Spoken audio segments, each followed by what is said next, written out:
That's okay.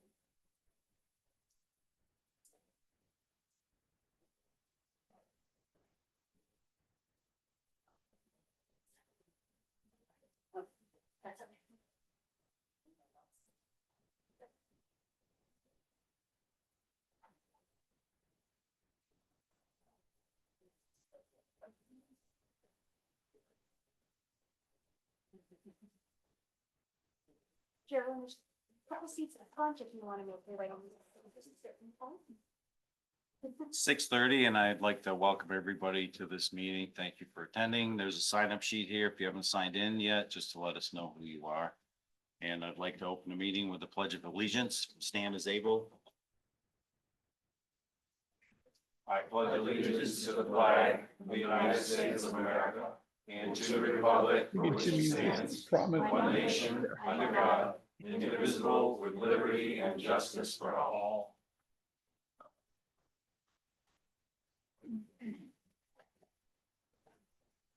It's nice to see a packed room.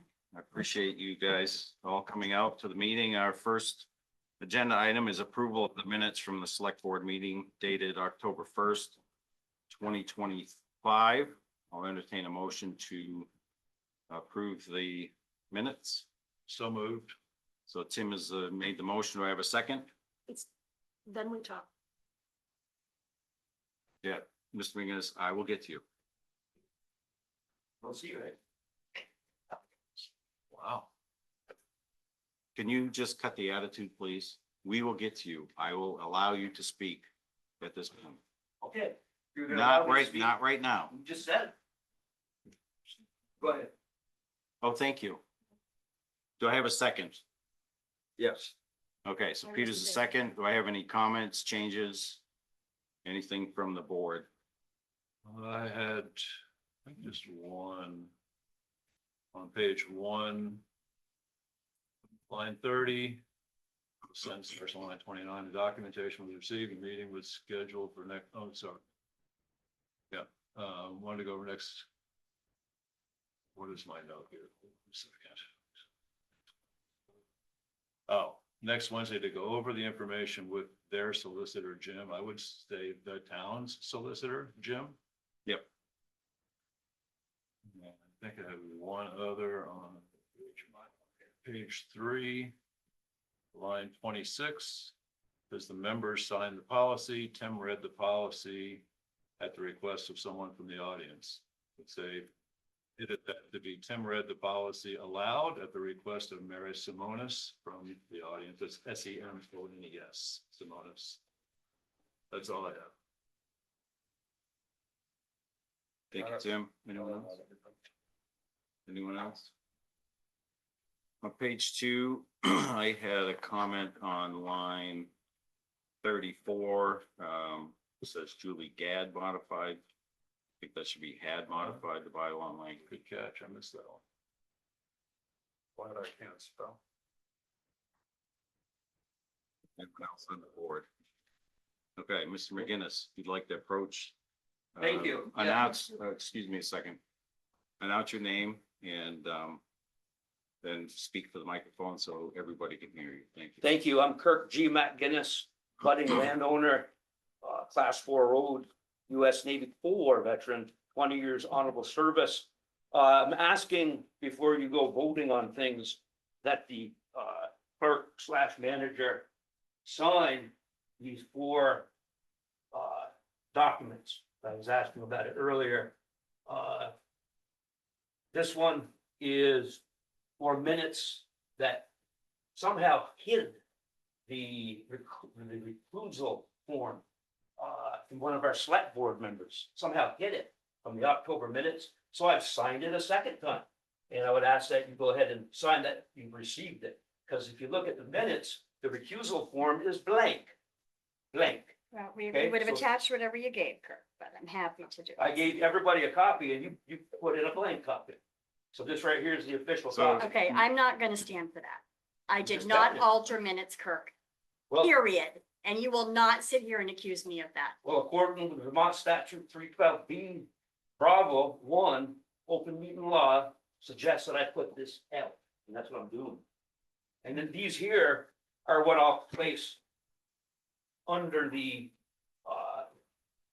if I'm allowed to read it now, I will, or if you're gonna make me wait till open comments, am I allowed to continue? If that has anything to do with the meeting minutes, yes. If not, then wait till citizens' comments. Citizen comments, understood. But I would like to get these signed that I've entered this in. I've made a note in the sign-in log that I will be indeed reading this during citizen comments. Okay.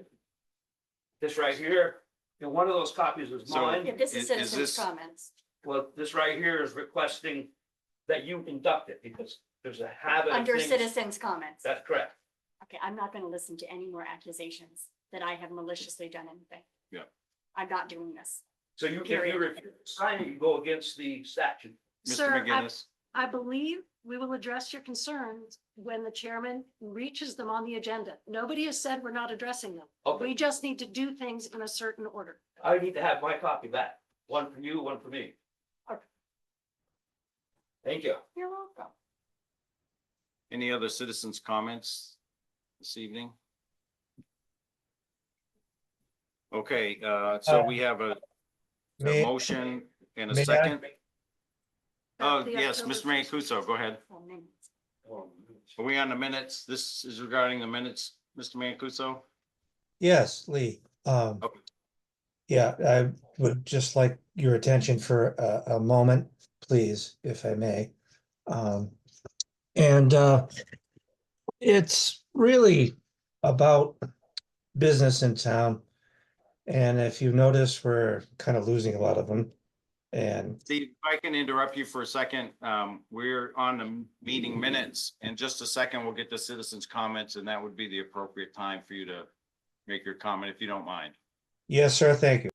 Thank you. Okay, so I have a motion and a second, and they made a couple of adjustments to the minutes. Anything else that we need to discuss relative to the minutes? If not, all in favor of the minutes as amended, please signify by saying aye. Aye. Opposed, nay. Excellent, thank you. Next on the agenda is citizens' comments. If anyone would like to address the board on about any subject that is not on the agenda, Please. Class 4 road is on the agenda. okay, then that would be the time for your comments. Okay, When Not we right get- now. When we get to class 4 roads, there will be a comment time. okay. Something that is not on the agenda is now when the citizens can comment. Yes, sir, in the back. I've been looking. You at need to the come on up site. here and state your name and speak into the microphone so we can all hear you. My name's Mike Leclerc. I live in Gassets, which is part of Chester, as you all know. I've been looking at the sign coming from Cavendish Gulf to Chester. I can't even read the sign now. It's dirty, it's grown up. And I have called at least one time to have someone at least look at that sign and make it readable and respectable. And the welcome to Chester sign In Gadsden's? Yeah. Oh. Yeah, on at the base other of side. three from the levels. north, Okay. yes. And the other thing was that trailer that's been abandoned. Obviously, in my estimation, abandoned in the rest area just below our turn on Route 10. I'm not sure what's inside there. I hope somebody else is. And because it's been there for a long time. I called the state restaurant. Thank you. That's all I have. Thank you. Thank you, Mr. McClure. Can I ask a follow-up question? Sure, go ahead. I thank you for bringing up the signs entering both ends of Chester. Who's responsible for those? So the gateway signs, we've talked about this at a couple of businesses. I The gate- apologize. It's okay, it was a while ago, the gateway signs to Chester, the sign package that we did in the village limits was funded with one grant. The gateway signs, are something we'll be looking at in 2026. If you're gonna see it in your budget, when you start reviewing that, money for design of what those signs can look like, and then future funding of the construction of those signs. So there will be 5 of them in total. So that'll be something you'll be looking at in early 2026. Great. That's good news. Anyone else have anything they'd like to bring to the attention of the board? Yes, sir. Okay, Steve, yes, sorry. I'm not gonna take up much of your time, sir. I just want to mention that, I'm riding around town and seeing a lot of closed doors and closed businesses. In particular, if you go through Gassett's, there's nothing left. Uh, even the Grange Hall's up. And, it used to be a very, lively place with business. My point to you is we're losing our businesses, and I don't want to accuse anybody or blame anybody, but I would just like it to be a concern of the municipality. And and I know none of you would be seated there if you didn't have Chester's best concerns in your interest in the first place. So I'll leave it at that. Thank you. Thanks, Steve. Appreciate the comment. Anyone else have anything they'd like to address the board? Okay, thank you. Moving right along, old business. Julie, can you help us out with that?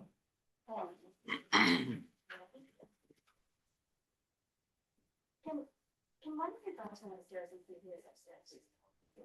Okay, thank you. So Depot Street sidewalk, just, letting everybody know, I've heard back from the V-Trans project manager. We are allowed to remove the lighting from that sidewalk project if we choose, but we're not allowed to extend the amount of sidewalk because of all of the NEPA and environmental review process that we've already been cleared through. We would have to start over and redo all of that, which can take 2 more years. So they're not thrilled about doing that. So as we develop the project to final phase and as we go out to bid, we'll add the lighting as an alternative bid so that we call that out, know how much it is. And the board can have a discussion about whether or not it wants to include that at that time or not. So just an update on that. Information booth, that big maple at the information booth. So we did have an arborist look at the maple. It is dead. The whole back half of that tree is hollow. So it is only a matter of time where those limbs are going to start coming down. They will come down onto graves on one side or the information booth itself. So we will be looking to remove that next year.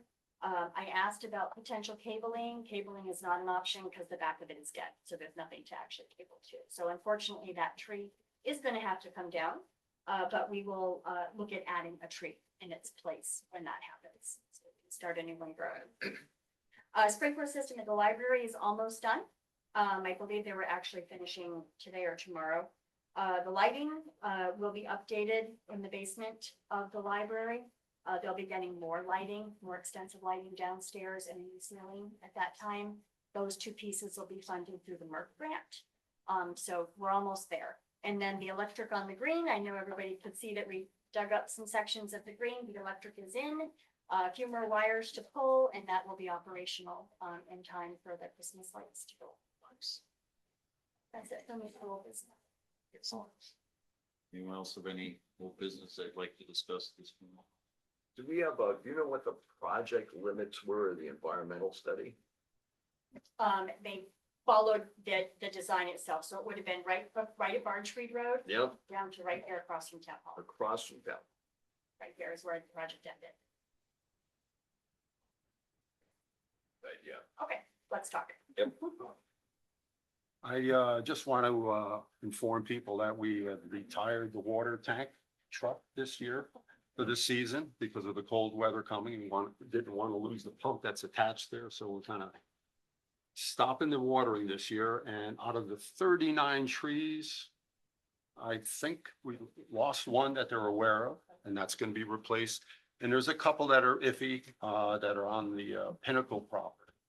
And I think most of that is because of the gravel and the ground that they were planted and stuff. But we'll see what they're like in the spring. But the rest of them all seem to be thriving, and we had a good group of volunteers. We took care of it all summer long. Worked out really well. How many gallons of water do we go through? It's on the water and sewer bill. I either tapped into the highway department or it was the Historical Society and the Academy buildings. And I use their hose sometimes to fill up, so if they see a little bump in their water usage in those two locations, they can find That's why. fine. Thank you for doing that. Yes. Marty, I know you put a lot of time into that. Even though you got this phone while you're watering Gotta the do something. trees, it took a lot of your time, and it's greatly appreciated. Well, it was the whole crew that did the grant that really got it all going. Because it was like 6 or 8 of us on the grant part of it. Julie, of course, you were instrumental in that. And it worked out really well. Absolutely. I was referring to the watering itself. You took that on and Well, I have stuck to it. I have help. We appreciate it. All right, next on the agenda, Liz Kresge from Sevka is here. Liz, you want to come on? Have a seat? Thank you so much for having me. I am a Chester resident and I do appreciate that you all have put me on the board of Sevka as the Chester representative. So thank you very much. I just wanted to say, I know that appropriations are coming up and I have not yet met you and I apologize. I have been the Chester representative now since 2022. I have no idea what that meant. So hence my delay in showing up, but I will definitely be here again, obviously in the future. I've been to the last few meetings where the annual meetings. So Sevka, as I'm sure you are all aware, but maybe not, our mission is to empower and partner with individuals and communities in hopefully alleviating the hardships of poverty.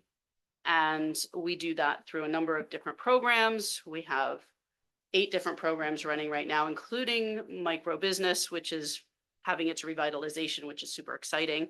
Speaking to one of the members online was asking about business, and I will actually be taking that back to our micro business. Maybe there's something that we can do to help, because business is a big thing in my world, in my opinion, in our area. I'd love to see more of that coming in. We also help with weatherization. We have the Head Start here in Chester as well as Windsor, I believe.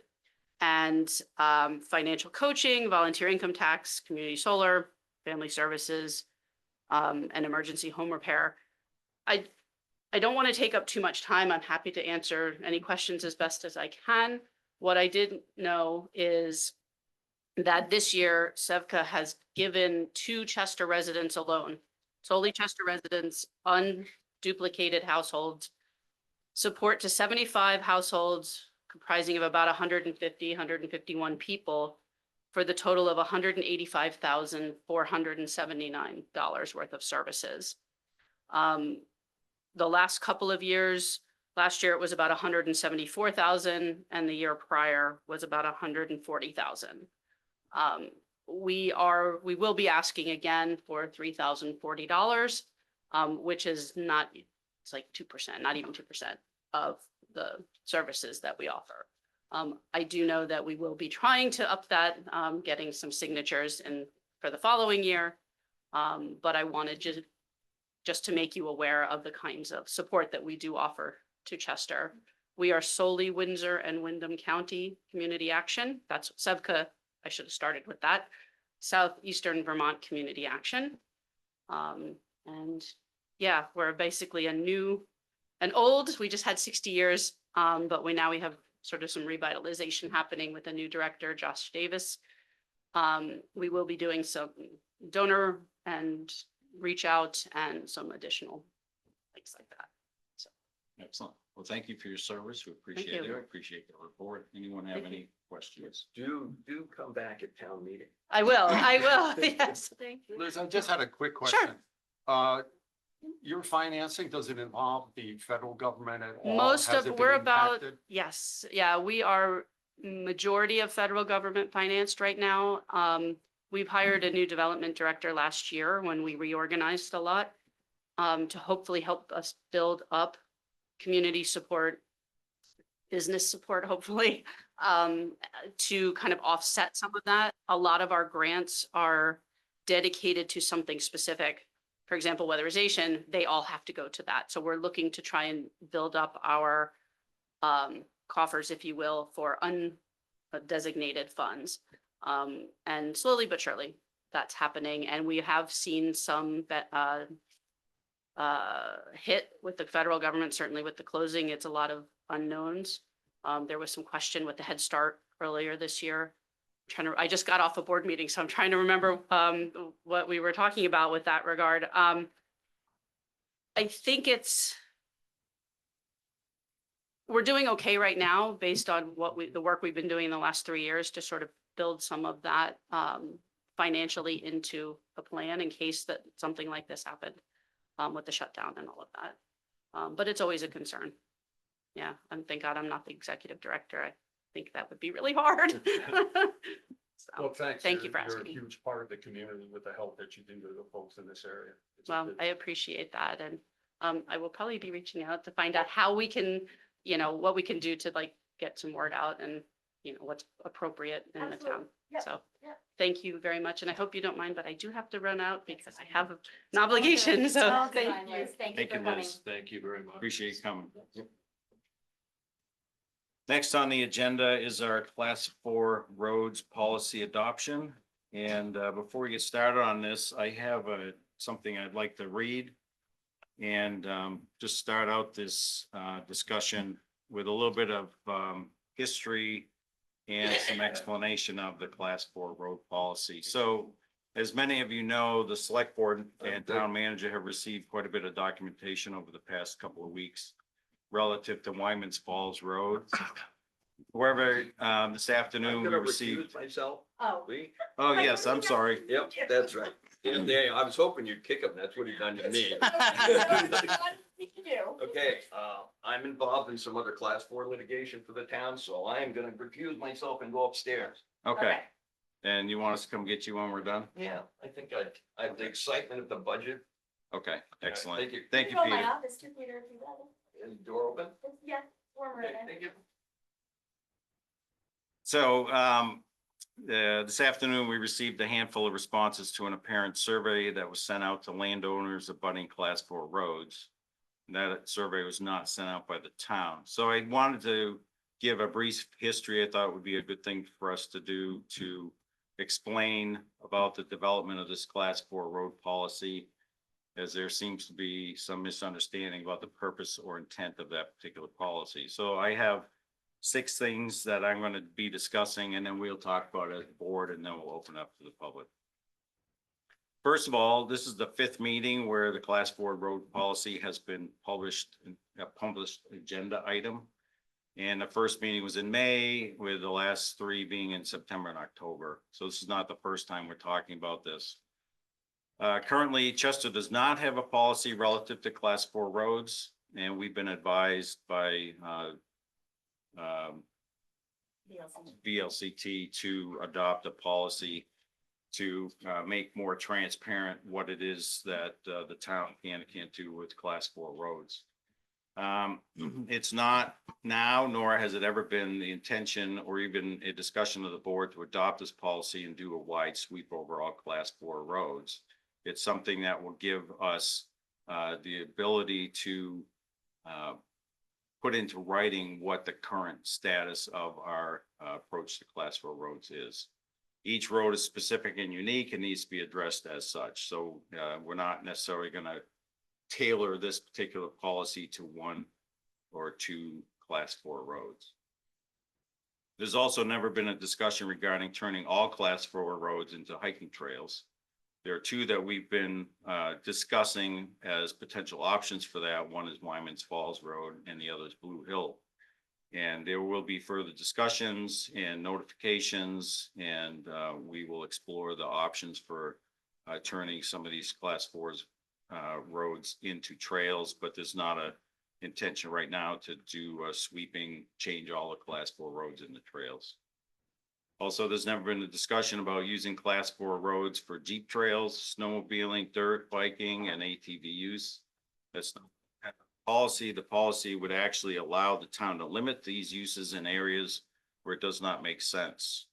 However, there are many sections of Class 4 roads that are accesses or right-of-ways to private residences, and clearly these would not be closed off to motorized vehicles. And the purpose of the policy is define the standards by which the town will maintain its class 4 highways and to set reasonable expectations for the use of those highways. And the policy includes details regarding summer and winter maintenance of class 4 highways, right-of-way access off class 4 highways, altering or private work on a class 4 highway. And this does not prohibit, but there is a process that would be put into place with this particular policy for altering or doing private work. Methods of ensuring the integrity of the class 4 highways, the ability to prohibit motor vehicles on class 4 highways, pent roads and the board's authority relative to pent roads, and finally, reclassification of class 4 highways. So that in a nutshell is the summary of the class 4 road policy as we've been discussing it for the last several months, 6 months or more. And so if we start with that understanding as guiding the discussion that we'll have for the next short amount of time, I hope. But now is the opportunity for you as the board to speak up. And Ariana, I know you've had a few things to say, and I'll get to you. Well, no, I have one key question. I apologize. I've missed at least one of the 5 meetings where we had class 4 roads. My understanding from the beginning in our conversations and discussions about the policy was that, actually, is there anything in this policy that changes what is currently allowed, permitted by either state statute or the road book? Is anything in here new? No. Does this change anything about either the town's ability to make changes or landowner's ability to make changes? Does this change anything from what it's been It's just making. for the it last clear. 5 or 6 It's years? just making it for- If So- this and the board wanted this was for clarity for the users or for the Right. property owners on there and for the town. That is the purpose of this policy. Right. And then the other thing that we've all been talking about is that the reason that we wanted to put it on the agenda over and over is to get community engagement. The reason we have talked about this over and over was to get people to come talk to us about it. So very happy that you guys are all here. That's why we keep putting it on the agenda. So that's excellent. So it doesn't change anything that currently exists as policy or state statute or rules or anything. All we're doing is trying to put all the information in one place instead of having it in different statutes and rule books and other places so that we can be clear and so that residents can be clear on what already exists as rules. Correct. And it's not really this is a policy, not an ordinance. So Yes. it's stating for the public and for us, how we're gonna handle class 4 roads. Sort of like, this is our approach, Correct. period. Okay. Oh, Thank you. That's what I thought. I just wanted to clarify. I would just, thank you for that, Ariana, that's very helpful. I would just add that my understanding is, if anything, this will give us the potential to limit the use of those class 4 roads, whereas right now we have no process for doing that. So correct me if I'm wrong on this, but as I understand it, we can't limit what's happening on those class 4 roads now. So if somebody wants to drive a Jeep down it, They can. they can. Yes. This provides a path to potentially restrict access where appropriate. Correct. And we call that out in this ordinance. But that, sorry, that. I think that we have that authority. We now. have We that already authority, have that but authority. This makes it clear on what the process would be Exactly. to do that. I think the point, what we learned a year ago is that we actually have the authority to do a lot of things, but we find them in all sorts of different places that feel like they're not transparent. So we're trying to put all the statements in one place so that everybody knows where to find the information. And this document is all based on state statute. Correct. It's VLCT's And model it's been policy. so vetted it's by a not- town attorney that says, yep, it corresponds to state statute. These are all the items that you can or can't do. It's just all in one package at this point. And it was meant to start a conversation, and it appears like it's worked. There's quite a few folks here, and it's always great to see a lot of folks here. So informed about what's happening at the select board level. And they can have some input into it. I wish there were more people earlier, but they're here before, it doesn't matter when, that they're informed about what's going on. It was never meant as a land grab or whatever about the class 4 roads that are all over the town in different condition, different uses of them, and different looks at them. I mean, Yeah, there are some that make sense for different reasons, and those are the two that we have been discussing a little bit. Wyman's Falls and Blue Hill. But that's a discussion for later on. Yeah, that's- This policy does not deal with trails at all. Correct. You know, as I stated earlier. That's gonna be done. Sold it to you. So I guess I should have asked, and I'll get to you in a second, Tim. How many of you are here for the class 4 roads? Okay, thank you. Go ahead, Tim. Think about what I was gonna say now. So- I hate when that happens. It never used to happen either. At least it's not as, oh, I just wanted to clarify one thing that, while, our class 4 roads clearly pass between properties and over properties that are privately owned, they are town-owned roads. And this doesn't change that in any way. They've always been town-owned roads, and there's no intent here to restrict any property owner's rights with regard to class 4 roads. Right. Excellent. Anyone else on the board want to comment? Okay, at this point, I'll open it up to comments from the audience. If you would like to participate in this, please raise your hand. Wait to be called upon by the chair, and then I will invite you forward. So, Mr. McGinnis, you can go first. Hey, the first thing I'd like to do, with all due respect, is that's a timestamp my comments. Copy for you and a copy for me. It's a page in, I believe. And it's 7:01. And I also have several public flyer handouts. Of butters, fellow butters, veteran butters such as myself, that are also stewards of class 4 roads.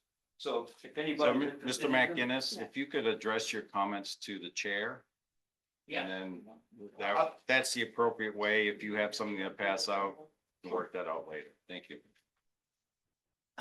you can keep that copy. All right, so let me have a seat here. So I want to make sure that this copy is in the official record. Per Vermont statute 312, Bravo 1. With all due respect, thank you for inviting me here. Number 1, private land under siege. This is not recreation or ecotourism. It is the conversion of taxed private property into an unpermitted public facility. My property has suffered repeated trespass, erosion, and damage. Fatalities even. A dead body was dumped and recovered from Witten Brook in 2020, Vermont State Police case.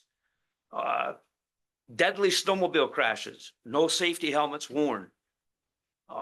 Multiple incidents, 2019, 2023, waste, tires, broken glass, burned snow machines, junks driven over the bank. On my private property, that abuts these class 4 road, or the portion of class 4 road by my land. Ancient stone walls tipped over so deep Jeep caravans can put ruts into the road. This funneled thousands of yards of topsoil runoff during the great 2023 flood. Okay. I mean, where does that topsoil get replaced? Unpermitted work. Okay, Chester Conservation Committee and Vice Chair Arunas Janinius. Okay, Arnie goes by. He stages lumber and material for bridge construction in two places, both adjacent to my private property. It's all posted and gated, my private property.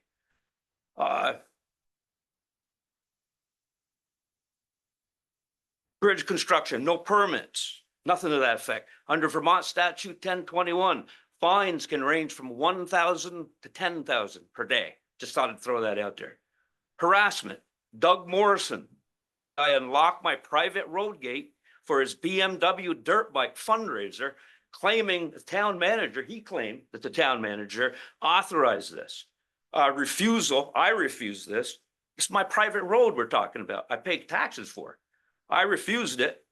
And the police came to my residence twice over the 2 weeks. Twice they came to my residence. That's harassment. Number two, before I go to number two, these actions have turned private stewardship into unpaid cleanup. Number two, due process denied. You talk about, well, we've been having these meetings since May. Well, in October 2024, I zoomed in like all these people tonight. I've never seen so many people zoom in here. Like all these people tonight, I zoomed in October 2024 and brought this up. They were going to go ahead and just ignore my access into my own driveway with this class 4 road overreach. But anyway, agenda request, October 16th, 2024, over a year ago.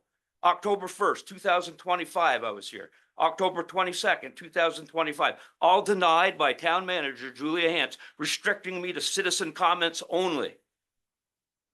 That is suppression under Vermont Constitution, Chapter 1, Article 6 and 19, Vermont State Statute 709 through 710, requiring notice and hearing before altering any highway.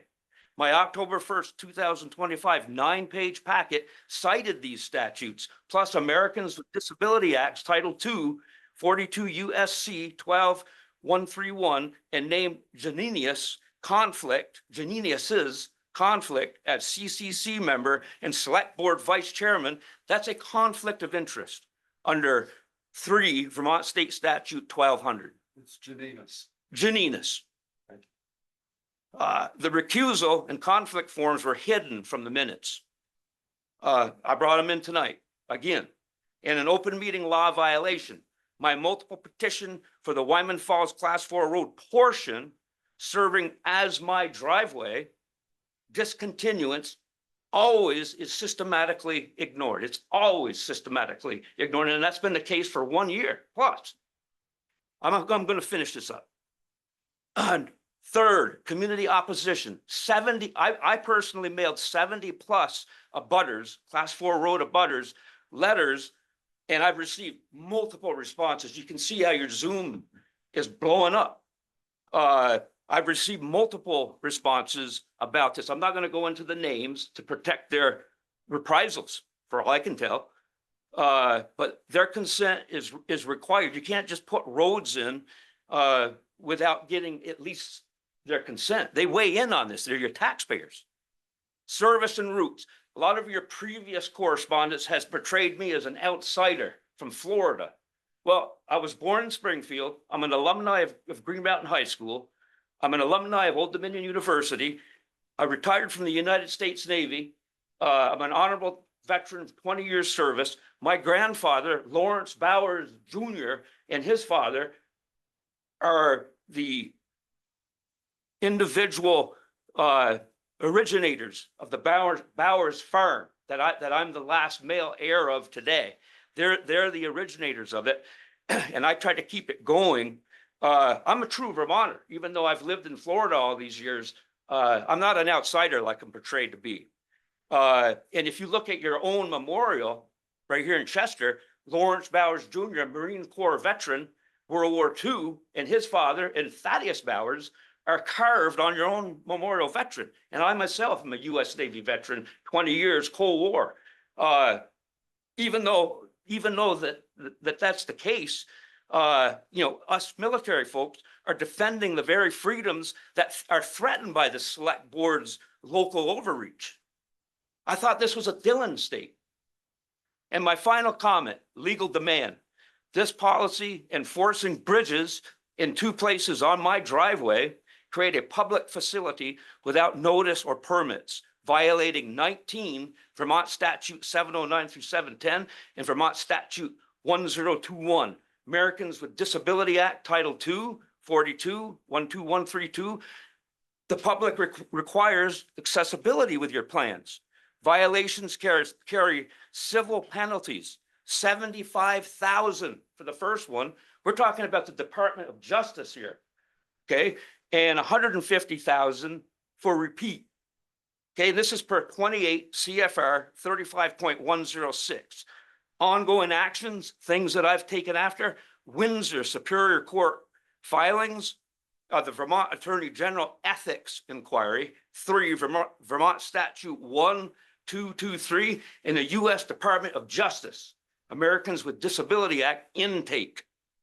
I demand a roll call to table this policy and hear the discontinuance. I want a discontinuance petition under 19 Vermont State Statute 708. And last thing I want to say, the whole reason for a class 4 road to begin with, the whole reason for a class 4 road to begin with was 2 centuries ago. And it was for people that needed to get to church. They needed to get to school. They needed to get to a hospital. They needed to transport lumber, and they needed to transport timber. That's the reason for it. The neighbors needed it back then. This is a different culture right now. You're not in the same culture now. And you want to turn it into a recreational eco-tourist place. That's what you want to do. That's not what it's for. Mr. McGinnis, if you could keep your comments related to the class 4 road. Yes, sir. policy that we're discussing, I appreciate it. Thank you. The final thing I demand is a roll call to table this policy and to hear, and I've applied for a discontinuance and you just ignore me. I've applied for it twice. And under petition of Vermont State Statute 708, You if submitted a denied- petition to the town? if denied, objection stands. Proceed at your own peril. If you're not going to entertain my petition to discontinue the section of class 4 road, you just hide it and bury it under email. You don't answer your phone and you're not, I'm going to Excuse stop me. there. Okay, Mr. McGinnis, please. I'm done. Thank you. First of all, I want to make clear for the board, a petition to discontinue a class 4 road has never been filed with the town. A petition has to be signed by 5% of the voters to discontinue a class 4 road. Well, if you That look has at your never been Zoom, received. it's just more than Mr. 5% McGinnis. now. Please contain yourself.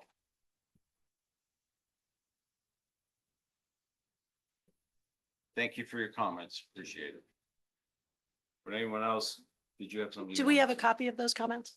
I do. They're being added to the I will file. send, they'll be added to the minutes and I will send them to each of you. Thank you. Yeah. Thank you. You're welcome. And I have a copy. Are you with the media?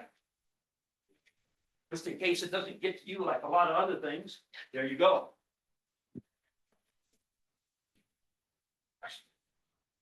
Okay, I saw a couple other hands up. If you'd like to come on up and state your name and state any questions, concerns. I'll go next. I'll be a little bit less Thank you. agitated. But I might be if I had the things happen that have happened to this gentleman. Your name? Damon Tyler. I've been a resident of Chester for only 2 years, so I am an outsider. However, my wife's family's been in Chester and for a long time, and I'm sure my father-in-law Doug Adams will talk. I'm concerned about the policy because of what it does do. It sets a policy of all these standards. And I think my suggestion would be maybe to table this and leave, let sleeping dogs lie, perhaps. I'm concerned about the policy. I went up to the state statute and looked at their recommended policies. And one of the things that I noticed right off were the differences. The first statement in your all's policy sets an expectation that class 4 roads should be maintained for things like hiking trails and 4-wheel drive Jeeps and stuff like that for public use. I did not see that in the state recommended template. And I do think that there are board members here who are active in trying to promote that as a good thing for Chester. And I think that that is not the proper use of class 4 roads and not what they were originally established for. And I have problems that will stem from this when I look at the class 4 road as it is in the GIS and on Chester documents versus the actual roads that go through property. And I can see how people are going to be confused and think that they are on a class 4 road when they're not. They're on a road that looks to be similar and in almost a similar location, but is not that road. And so I'm concerned that if you look at our particular case, and I know you've all said case by case, however, again, this policy sets in motion a lot of things, and it does change some things. For instance, it says right now that in order for us to do maintenance on this road, which by the way is the extension of our driveway, we have to get a permit and ask permission. Well, if you look at the, and I'll show you a particular printout. That's our house. That's Adams Road. That's where it goes along the dairy farm. And that back road goes to an open pit, licensed open gravel pit. Not anywhere that we need public. And it seems when I looked at this policy, that it takes all of the benefits for the town of Chester and takes none of the responsibility. And it's significant risk. We are not rich people. My father-in-law is a farmer still. This land provides hay for hundreds of local livestock. And we could not afford to have the type of shenanigans that are happening on this gentleman's property. Also, the only part of this class 4 road that actually matches the class 4 road is this section that goes to the gravel pit. The other road that goes through the wood, it's not that road. And you can easily see that it's not. And the road, and there's a gap between Adams Road and this road. So there would be no place for anyone to park. And again, my main concern is that it puts all of the risk and cost on the farmer, on the person who owns this land, the steward, and the town gets just potential benefit and nothing else. And that seems rather short-sighted and one-sided. I do not like the language of this. It does make me very upset. May I ask a question? Yeah, go ahead. Can I ask a couple follow-up? Thank you Yeah, very yeah, much. sure. Thank you. The language that you don't like, is that the part that alludes to the purpose being recreational? Yeah, Okay.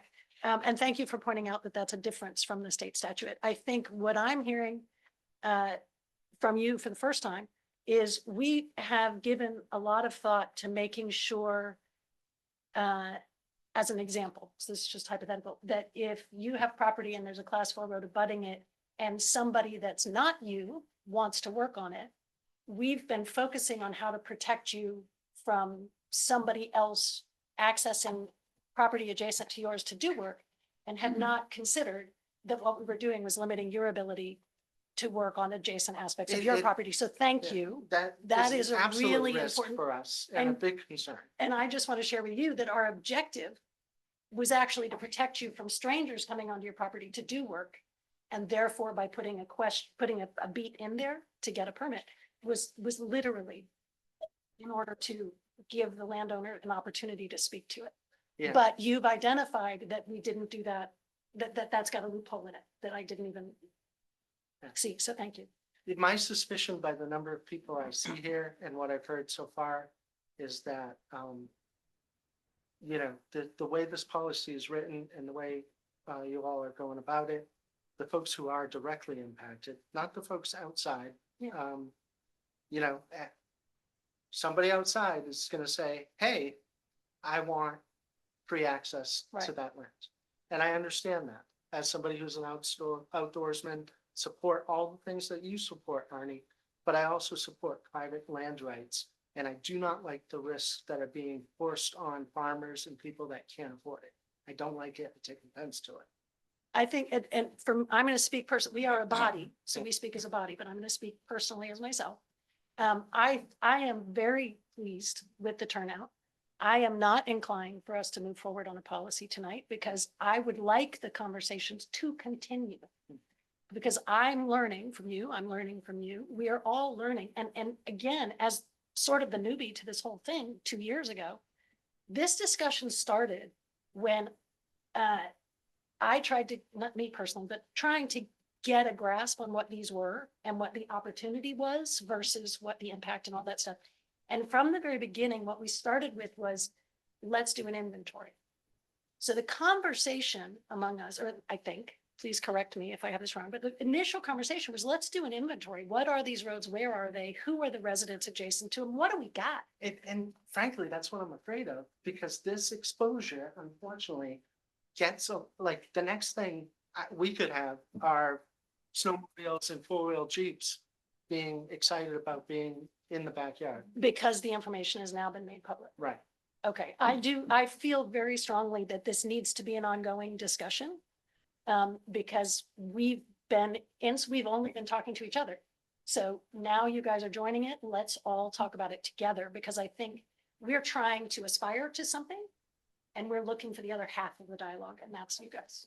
If I could suggest something, if a discontinuance is something that makes sense, but it's so hard to get, is there something we can do to change that?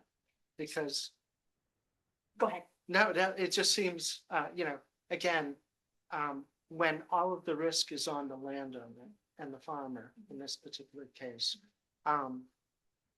it's not in the public's best interest to not release that. And I understand, I can see both sides of the view. I can see how people on this board may think they're protecting the citizens' rights by keeping these class 4s and then trying to make as much use out of them as possible. But there is a definite other side to that, and there's a lot of risk. And I don't think people should be going in our sandpit. I Right. think it's a huge liability. Right, getting them access and getting them that. Yeah. Again, thank you. Yeah, well, So This is an ongoing. to address the question of discontinuance. Yeah, is there It's a not way that to make it discontinuance easier? is hard, so there's two avenues. Okay. The select board can set a hearing for Mhm. discontinuance, Yeah. or 5% of the voters can submit a written petition signed by 5% of the voters asking the select board Okay, to discontinue a road. Doesn't mean they have to, sure. but it forces the conversation. How do okay. so I would be interested in asking, and I'm okay asking it now, for a discontinuance for the land affecting my family. So what needs to happen is the board needs to have a discussion about whether or not they're gonna entertain that. Sure, I would say that's not gonna happen tonight. sure. But one of the things that I was just gonna add to this is, I mean, the whole process here was going back a couple of years now, was starting with the class 4 roads policy, then looking at each road. What roads do we want to keep? There may be roads that don't make any sense to keep. That's always been going to be part of the discussion. Yeah. But government moves deathly slow, Right. on many things. And, so I think that they, It's a feature, not a bug. so it just, that's true. I agree with that, Sometimes. honestly. And- So it yeah. just now, I mean, we're just now getting to phase 1. So the conversation has always been, there are likely roads that we no longer need to maintain or that we no longer need to own. Yeah. And which ones are those? Right. To even get our hands around what class 4 roads do we even have? There was a road, Quarry Road, I think it was about 6 or 7 years ago. And basically it was typical of one of the other roads that are under controversy here, was basically a driveway. And it went to someone's house and it ended there and stuff. And they asked the select board, they petitioned, they didn't even have to do the petition. They just asked the select board to consider it. And after hearing testimony and hearing from the public works director and stuff and how hard it was to plow anyways, we discontinued it as a board. The majority voted that way. Yeah. I voted against it, I'll tell you right now, but 4 of them did vote to discontinue it. And that process is in this policy. That's what it's there for.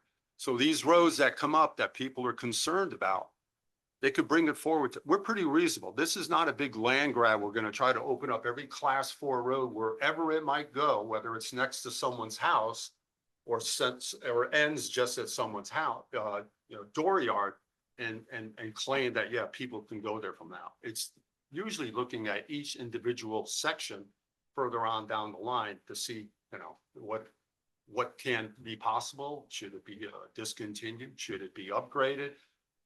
There's all different options, all different considerations, because they're all different. There's some they're probably not going to be able to find without surveys and, you know, money and all kinds of things. I don't see that happening. I don't see that be a good way to spend taxpayer money, to spend huge bucks on a survey to verify where this road is, when you're not even sure where it is. Right, well, Most of them I are. know where it is and I Yeah. know where it is. And Yeah. unfortunately, where it is in a very dangerous spot for my family and for the town. Apparently not with this policy, because apparently I'm obligated, or the family's obligated. But where it's not is where people could get confused, because there is a trail. It's not, But that's not it. right, so people would be inadvertently trespassing. And right, so the process would be that the board, like, me as town manager cannot put a hearing on an agenda to discontinue the road. Mhm. That's why Mr. McGinnis's agenda item never made it to the agenda. No, I can't want to do make that. sure I So the fully select board- intend to. so I'm making the- it very right. clear that this is my Right. intention. So and I the will select follow board up. can direct me under next agenda items. Mhm. If they want to bring this up, it will be added to the next agenda. That'll be a board decision under that next agenda. Okay, great. That's the- Well, I'm asking for that. You guys can talk about it Yep. however you will, and. Yep. Well, thank you for Appreciate your input. I appreciate it. Mr. Adams, would you like to come? Yeah, I've been moving it up and down. Not as long as everybody else.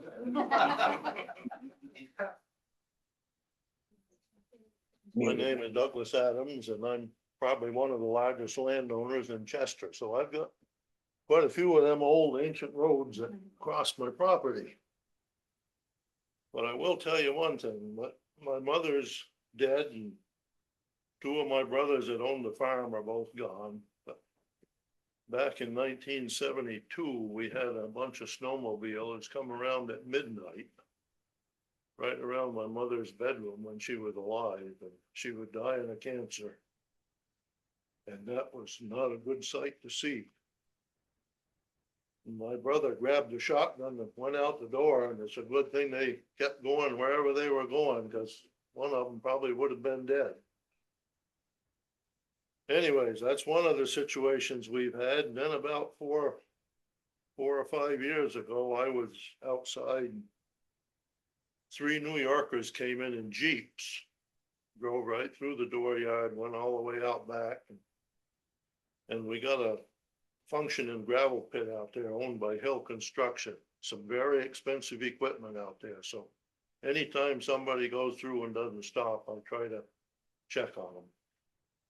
And I went out, and these 3 Jeeps had stopped, and they were looking at maps, and they said, well, it says on this map that this is a town road, and we have an opportunity to drive on the town roads. And I said, well, part of it probably used to be a town road, but it is just a road that we made so I can move equipment on the farm. I go up to Andover and take care of the plum farm, or I used to. And my machinery is now close to 14 feet wide. So we had to do some work on the roads to make it possible to get through. But I was not happy with them guys. They were not going to listen to me. Boy, they all approached me and said, well, we're going to run the road anyway. So, but it totally turned me against having a class 4 road. And like Julie says, I'd like to at least get part of it denied, so it, because it's been changed so much now, there's very little of it. We even got an end to the nudist camp road up there that comes in from the other direction, but that's all grown up now, and there's so many big trees on it, I don't think you could even get a piece of equipment in there, but yeah,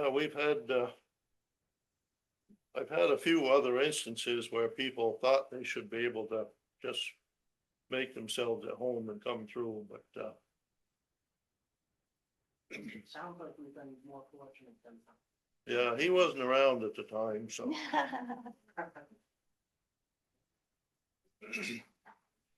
But yeah, we have quite a few people that don't like to stop in the driveway and identify themselves. I'm kind of putting an end to that too, especially when there's other expensive equipment out there in the pit. So. Other than that, I'm not usually a long-winded person, so I kind of run out of things to say and, It's good to hear from you. well. So thank you. And I'm always drinking coffee, so anytime you see Adams Road up there and you want a cup of coffee, come on up. But stop at the house first. That'll be Sit good. sit down. and Yes, talk. stop at the house and introduce yourself first. Well, if you don't, maybe I'll have an extra cup of coffee in my truck. Well, thank you, Doug. All Appreciate righty, your Lee. comments. Yep. Thank you, guys. Thank you. Anyone else? Yes, ma'am. Come on up. And try to be the quickest. My name is Geraldine Jacobs. I'm kind of late to the game. I only heard about the discussions recently, so sat down and did a little bit of research. I did go through the minutes from the other meetings. I got an idea of what had been talked about, and then I read through the policy. My first impression of the policy was it did make me a bit concerned because it did kind of sound like the goal was to make more use of these roads and be able to change the use but in the way of, bringing snowmobiles and things in. So that just made me a little worried. And then as I read through, I realized, this is just a policy. You're not actually changing anything. But the one thing that seemed to be absent is that the abutters would be part of the process. Like, I didn't get an impression anywhere that you guys would be required to notify us if someone had come along and said, hey, we want to do something for this road. And that's all I would ask is that, I'm here now and that's good. But I guess because I happen to live on a class 4 road that, I feel like someone should have nudged me earlier that this was happening. So anyways, I'm happy to continue being part of it.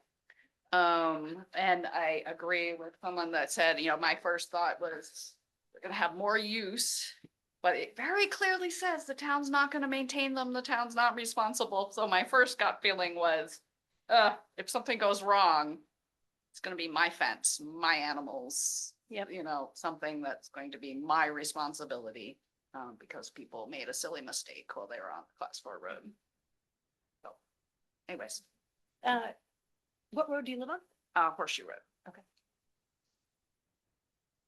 Well, thank you very much. Appreciate your comments. Anyone else like to speak to the board? Bravo?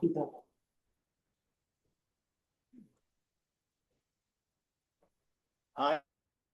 I live down on the turnpike. And I'm a flatlander. I've only been here for 48 years. So, my principal consideration is the timber management of the remote lands.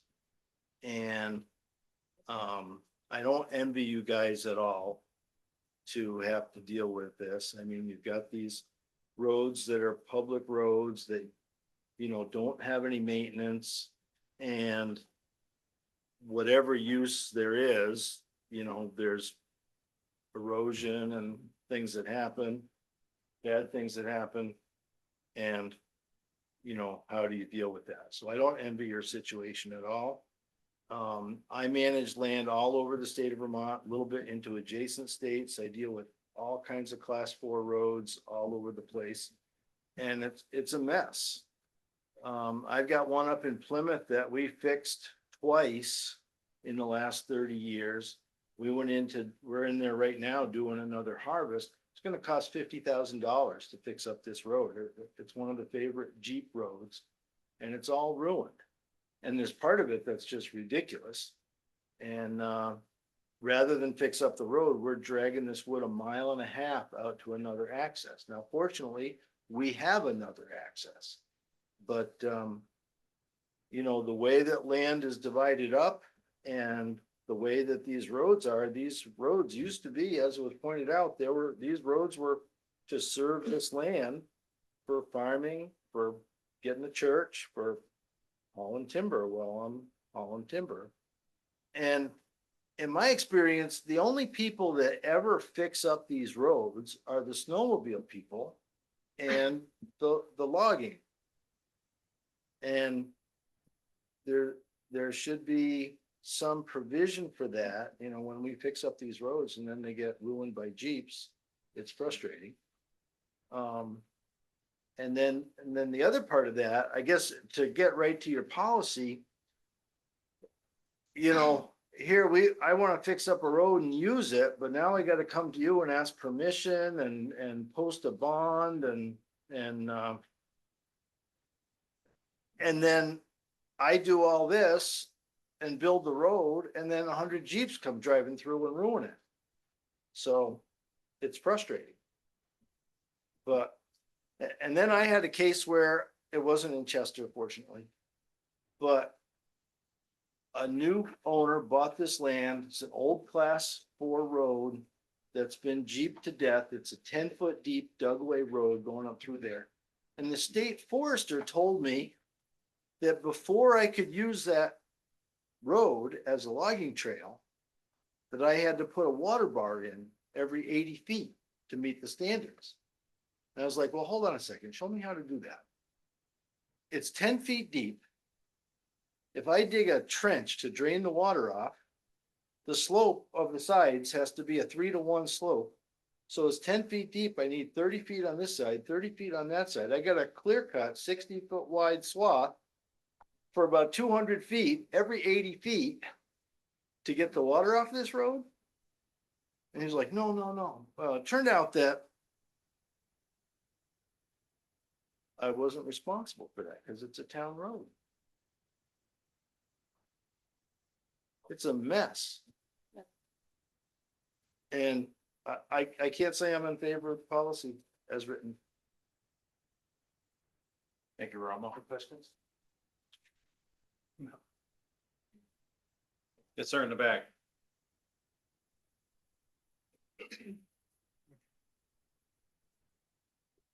Well, hello. My name is Mitchell Conley. I am an Andover resident. Spoke to the board way back when, in the beginning of this. I actually wasn't planning on speaking tonight, but just a couple quick things that I've picked up on this evening. One, again, just thank you all for trying to thread the needle because this is a tumultuous issue that is very legally challenging. Everything that you've heard tonight has been from landowners and people who have had negative experiences to outsiders like myself coming in using class 4 roads. I want to be the voice here to say that there is another side to this and that there are people who enjoy class 4 roads for the beauty of it and to get out in nature. This past weekend, I hiked through a well-grown in road from Andover out to Chase Brook. And then I was actually so excited because that went so well and it was so gorgeous. I actually went to hike through this gentleman's road right here from the Potash Brook side. And it turned out there's nothing there at all. So I abandoned that. But to that point, I want to say that you guys bring up every road is unique. And I think that point is worth really driving home. Legal trails can be a great option for a situation like that. I mean, it's on the map. There's nothing there at all. So that gives a good option. I want to be quick on that because I don't really have anything too formulated to say, but the other point that I want to bring up regarding the policy, there's one section in there regarding the board's ability to restrict use. And I'm well certain that the town attorney knows better than I do, but I guess I was under the impression that as a class 4 road, motor vehicle use could not be restricted. And I'm assuming it can be and that the town knows better than I do. But the point of it I wanted to bring up was when I go searching for maps on the internet and I go download town maps from the VTrans website and I can see class 4 roads laid out, it can become very challenging and confusing to know which towns you're allowed to be on and which types of travel and how it differs from town to town. So it's tough when I can get all the maps from one source, but then the rules might be different from one side to the other. I don't know how you could address that, but that was a thought that came to my mind and something that I could see being confusing in the future. I think a lot of people who are in the circles that I associate with are under the impression that if it is a class 4 road on the V-Trans maps, it is legal to drive. Whether that is true or not, I don't know for certain, but a lot of people do feel that way. So that's all.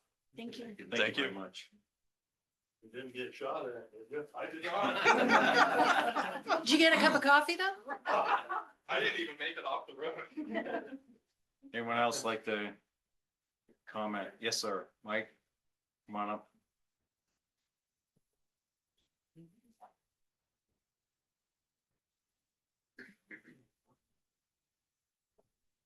And I think I'm gonna sit this time. My name's Mike Leclerc. I've lived in Chester for about 45 years. We have a farm in Gassets. The beginning of our road is a class 3, and it goes to a class 4. And yes, when the weather's good, we get traffic, sometimes with Jeeps, but it's not killing me. The hazards that I've heard tonight of the class 4 roads, we have the same class 4 hazards on class 3 and class 2 dirt roads in the state of Vermont. Dumping trash, bodies found, homicides. This is nothing new. Many years ago, we went through the same thing that you guys are going through now on this board. We went to the Supreme Court one time with Mr. Bidgood. And we won because the class 4 roads were not meant to be easily closed when they're leading from one town into another town. That's a big process, and it's a costly process to close a class 4 road. Yet one point I want to make is the landowners on each side of this road do not own the road. That belongs to 3,000 people here in Chester, Vermont. Taxpayers, those are our roads. Over the years, I've ridden a horse from my house to Chester, mainly on class 4 roads. We snowmobiled, we snowshoed, we cross-country skied down to the Chester Inn from my place, all on class 4. These are valuable assets to the town of Chester that need to be preserved with consideration, as you have done in the past. I remember a case where it was up by the Reservoir Road. People said, your class 4 road goes right in between my house and my barn. And we would like to have you discontinue that. And they made a deal with the town of Chester to build a road around their property so people didn't go through it. It closed that class 4 road, but made the other class 4 road around so it wouldn't go through between their properties. So the ability to make agreements with the select board and the taxpayers in Chester they're always available. And that's why you have reasonable people sitting on these boards. But I just want to maintain that the people, they don't have the right to restrict property that they don't own as landowners on each side. The only time they become owners of that property is when the property is thrown up by the town of Chester.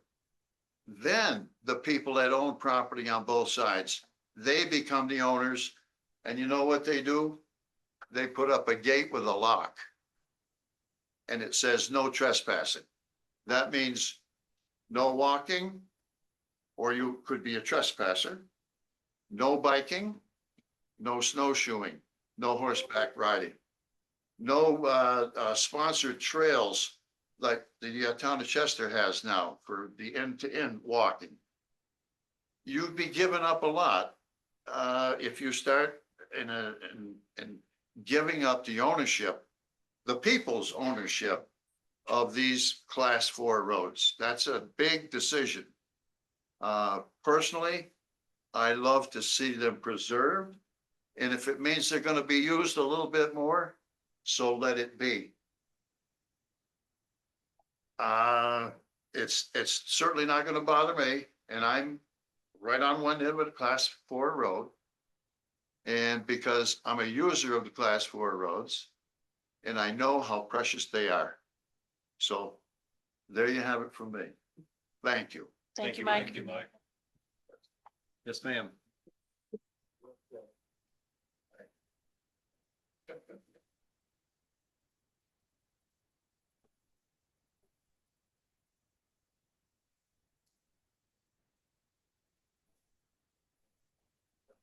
My name is Roberta Alexander, and I've lived at the beginning of a class 4 road for 62 years. And I'm not saying we didn't have a few people we had to really talk to and let them know where they were. But with the, I'm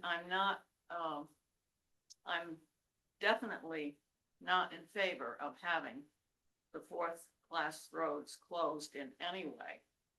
I've seen a lot of nice people, a lot of people come into the state and they enjoy walking on it. They have their dogs.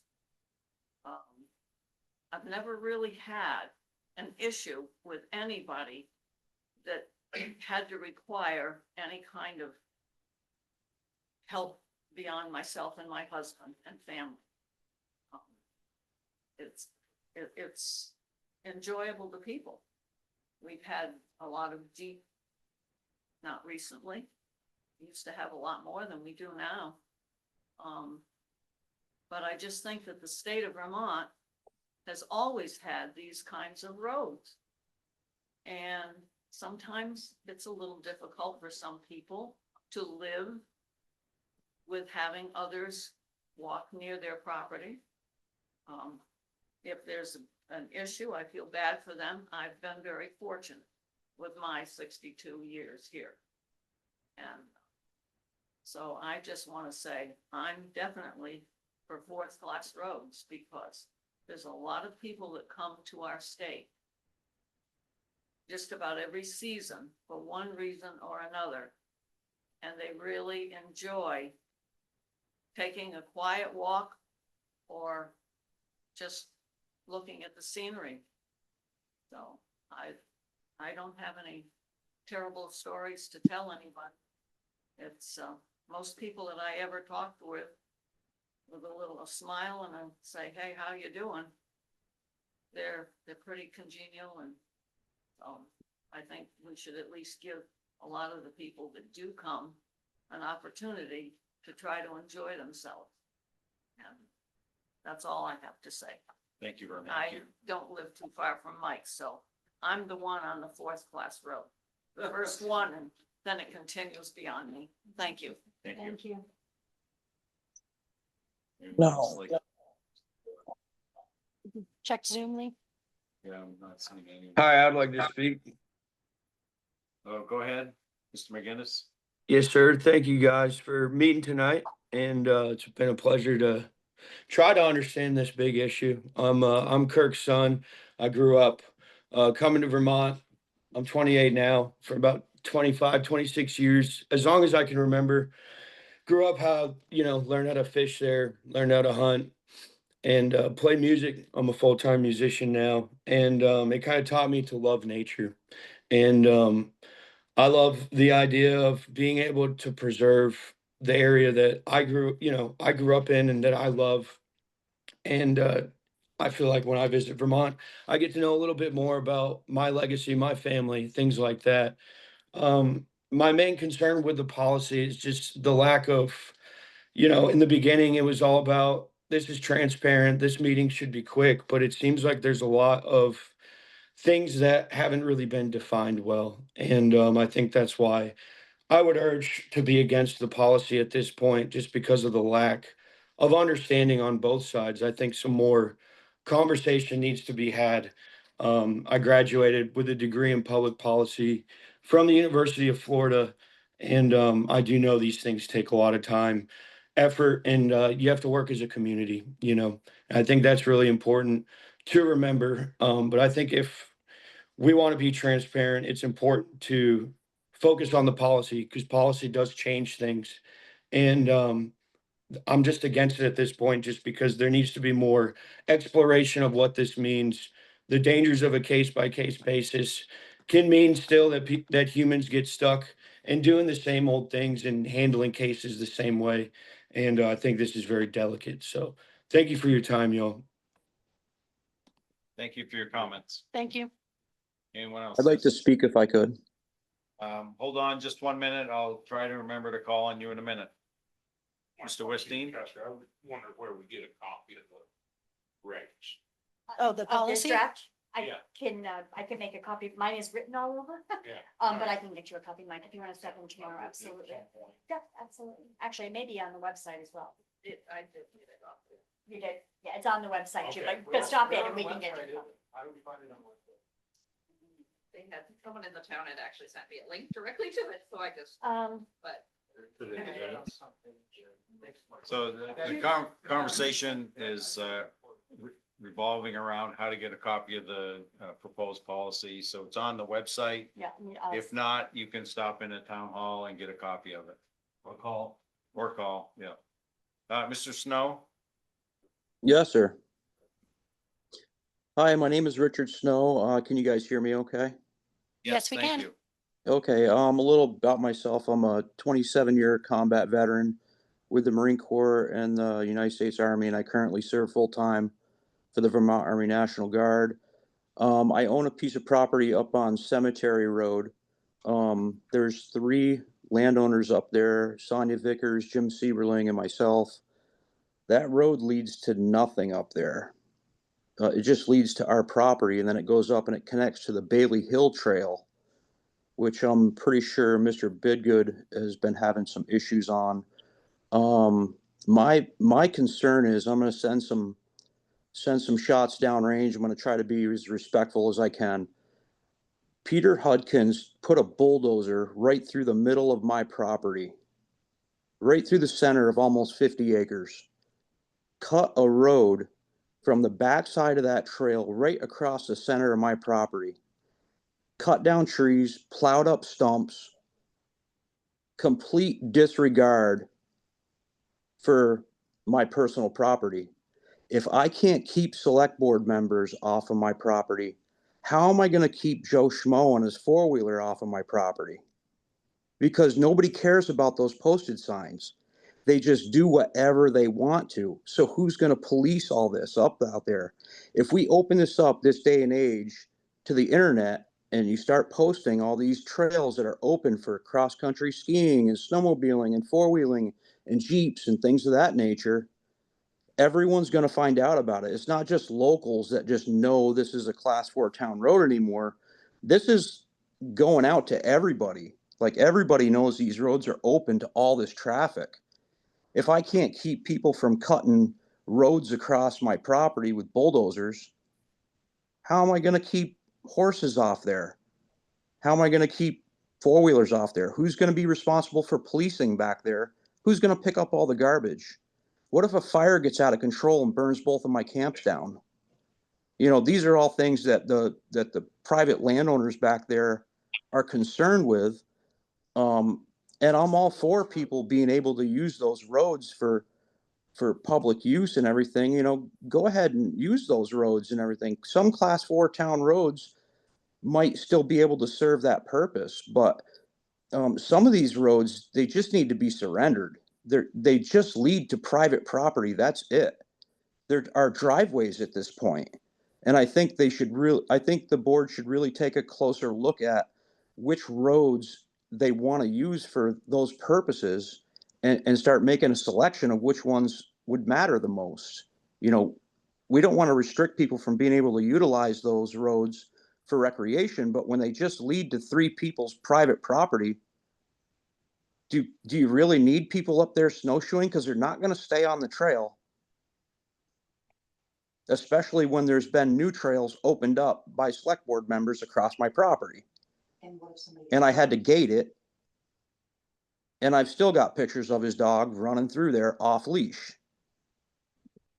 He came through the property and came up to Sergeant Major Grimes last year, who was on leave hunting, came in on horseback, and he looked up in the tree at Sergeant Major Grimes, was right in the middle of my property, and said, "Hey, how are you doing?" As his dog is barking at him in the tree stand.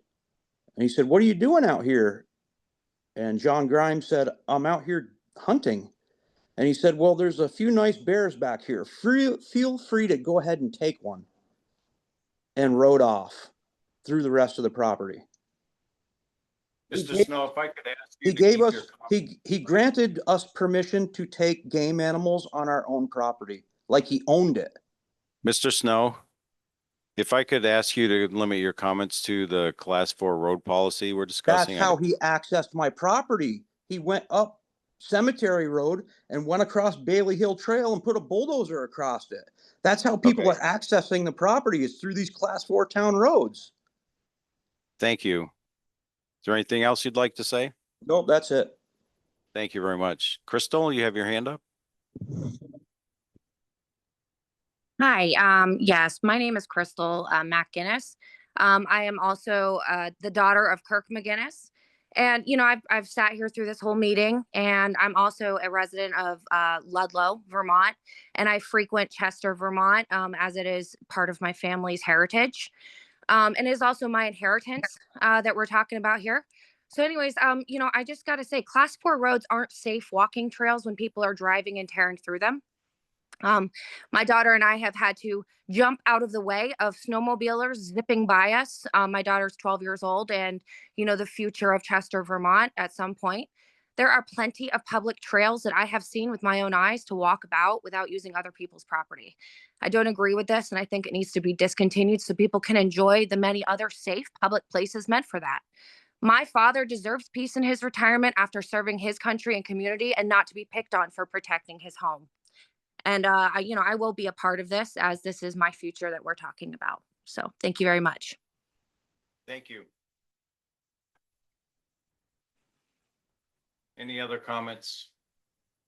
Yes, sir. Lee, Come on I up. probably should have told you, Lee, that, I got a functioning farm. Most of these people that have been complaining about do not have a farm or meadow they have to maintain.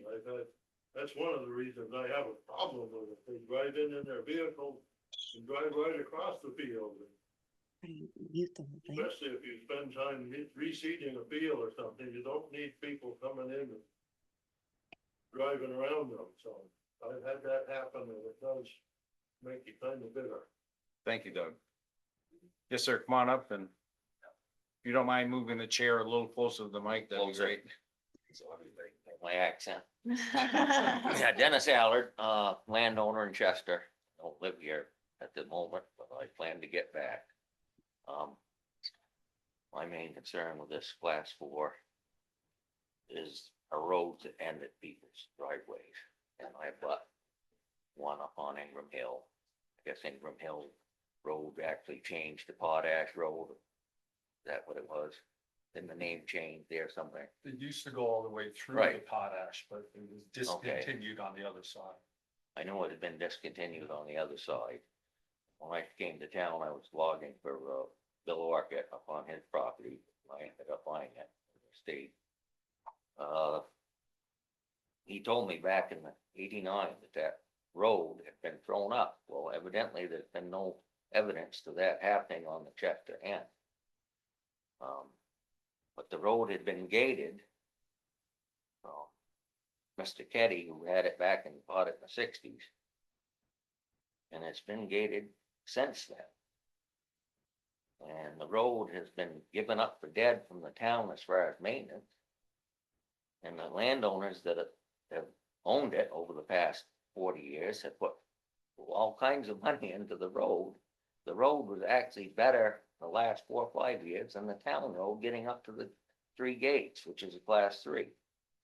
Well, this year, fortunately, things got straightened around and Kirby came up and fixed the road, made us a boulevard up there now, which, and then I even suggested the idea to make a turnaround so that the grader could come up and plow the road or the truck to turn around, and we cut trees, moved stones and made the turnaround. I donated the gravel for the base.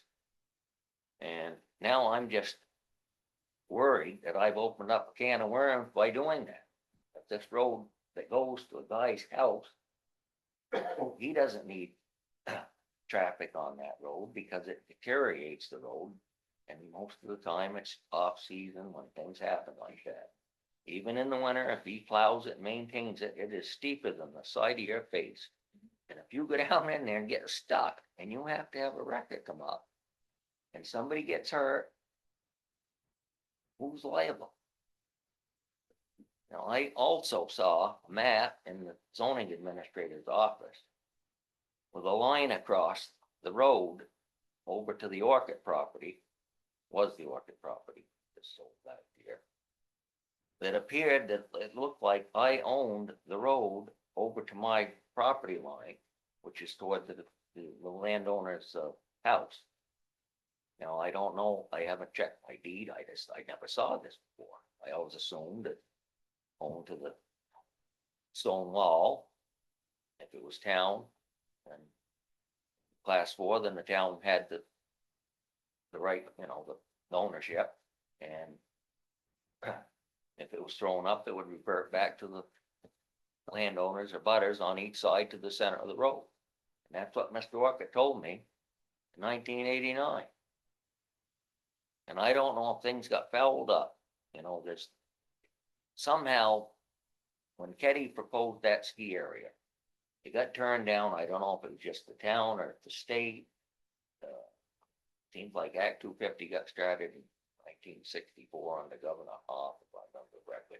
I was just a kid, I lived in New Hampshire and I didn't know much about it, but I don't know if something from that petition with permit the ski area somehow made that road more obsolete after Mr. Ketty got it. Well, I'm just not excited about it. I just don't want liability for maintenance if somebody else screws up the road that I don't even use. And it shows that the landmarks, you have to look at it. That it would be under my ownership, which I don't know if I pay taxes on it or not. And I don't want that liability for a road that's never been maintained. Now it's maintained better than the town road, or just barely. And he doesn't want to lose it because it costs thousands and thousands. I'll bet there's been $200,000 spent on that road in the last, since it was sold from Ketty to Green Apple, Falbeck, to Nasa, now the new landowner. I can't pronounce Shona's last name. But I think it needs to be reconsidered. Now, this is just one road. There's probably other roads in town that are very similar in application. When you got a through road, well, it goes to somewhere. These roads at dead end don't go to anywhere. And if they aren't maintained by the town, then they should just give it up. There's nothing there. You can walk a third of a mile. Larry knows the road. He's up there on walking around. Look, you can walk everywhere else. And it's not just. Told me to walk on my property. So I just think that this needs a little bit more investigation. Some of the rules there to get permits to work on your own driveway. And then hold the landowner responsible for maintenance on fixing a road that I didn't think I owned, and I may not, but the map shows it. And I don't know what map it actually was, but I would recognize it. And so that's my concern. I think we need to look into this a little bit deeper to clean up some of the mess, where it's easy to clean them up, just get them off. All right. Otherwise, I'm gonna have to gate my parking lot because I don't wanna have all this traffic. I did it specifically for turnaround for the town, out of my good faith. I didn't even come down and ask anybody. I talked to Kirby, and Kirby and I did the deal. And my new neighbor over on the other side agreed to it too. So we're trying to be good neighbors and good citizens, and Thank you. I hate to see a can of worms really out of hand here. All right. Thank you. Thank you, Mr. Allen. So Ashlyn Ramirez, do you have a comment you'd like to make? I do. Good evening. My name is Dr. Ashlyn Ramirez, and I am daughter of Kirk McGinnis, who is a landowner and citizen of Chester. And I just want to say regarding the Class 4, I'll keep my comments specific. My family's lived on this land for generations, like previously mentioned. Like others have said tonight, Class 4 roads, they're not inherently bad. I think we're all in agreement. They're not bad. They have a purpose and a history in Vermont's rural and beautiful landscape. But what I would like to just bring forward is provisions and protections are needed to ensure that that purpose isn't lost. Not every class, like the gentleman just said, not every Class 4 road is the same. Each has different terrain, access, and impact on the people who live along it. So a one-size-fits-all policy doesn't make sense and risks truly creating unnecessary conflict between residents and the town as a whole. So opening this up for everyone without protecting the residents and landowners who live along these roads, I respectfully just urge the select board to stop this vote and take the time to, like the gentleman said, investigate and review each road individually. Any policy has to balance access with protection. Property rights and community well-being should go hand in hand. Thank you. Thank you very much. Anyone else like to make a comment? Okay, so we are at a point now where, as a board, we need to decide where we're going with this.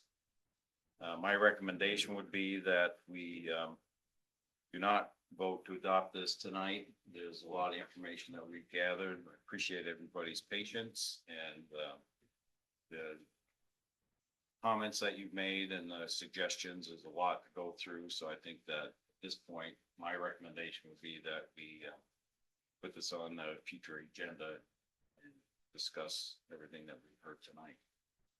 I agree with you, Lee, and it's amazing that when you have this as an agenda item for about a half a year and it had a little bit of interest. But as soon as you put the vote in there and the people realize that we're getting towards the end, it brings out the people, which is a good thing. Yeah. Which is what we were looking for in the beginning. Maybe it took a little while to get to this position where we're hearing all these comments and stuff. But I think it's a good position to be in, to have all this information. Yes, indeed. And I appreciate everybody's comments and thank each one of you for attending. So I'm gonna ask for or call a 5-minute recess in case anybody wants to leave. Now we have a few more things on the agenda, but we'll pick up again in about 5 minutes. Yeah. somebody- Lee, do you have to vote to table it or no? No, there was never a motion to adopt it. Okay, thank you. Yeah. Thanks for coming in.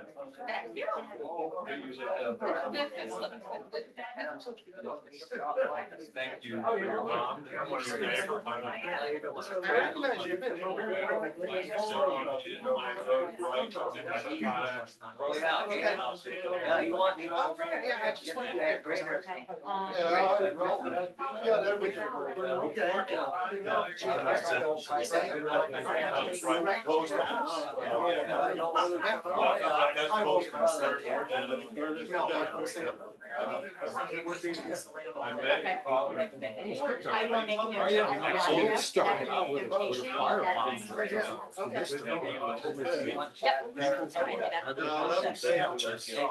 And like you pointed out at the end, it's kind of hard to, it's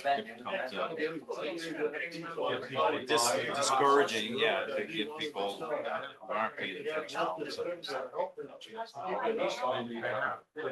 Yeah, and that's great, like we said. The gears of government grind slowly, but it's. Well, for a reason. Yeah, exactly. There's a reason, Yeah. exactly. It's the way it ought to be, that we're not making snap decisions. Pushing it I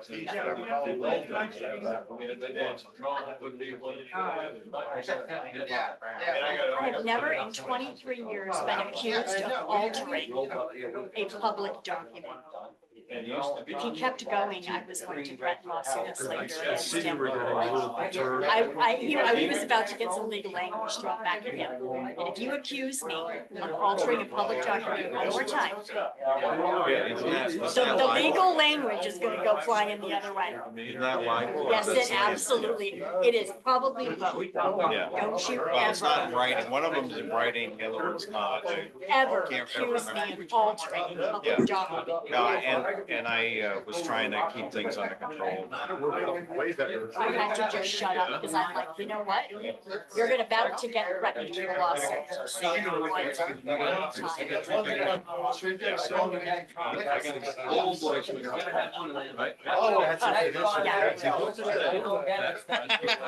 Adrian just texted me.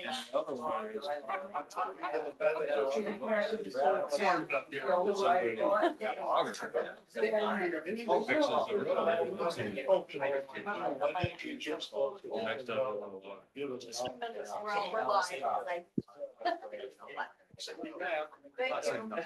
Thank you. Thank you for being here. Oh, yeah. Tell me.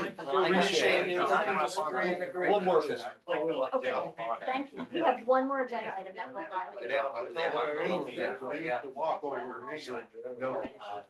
you. If I can have your attention, please, if you're gonna stay for the meeting, I'd appreciate it if you find a seat. If you're not gonna stay, I'd ask that you take the conversations outside. We still have a few things to discuss on the agenda. I'd like to get this meeting going again. What were you saying? Something? a whistle.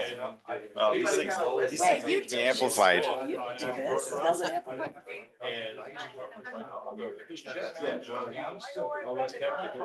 I'd like to call the meeting back to order. Folks, we're gonna resume. Yeah. Do you have one? I know, it's at home. Boy, dinner time must be interesting. What am I can't keep it here. I don't have an office. Don't start. They'll give you one. Seriously. You don't want that. All right, thank you, everybody, for your patience and your participation. Our next item on the agenda is local options tax discussion. There's no vote.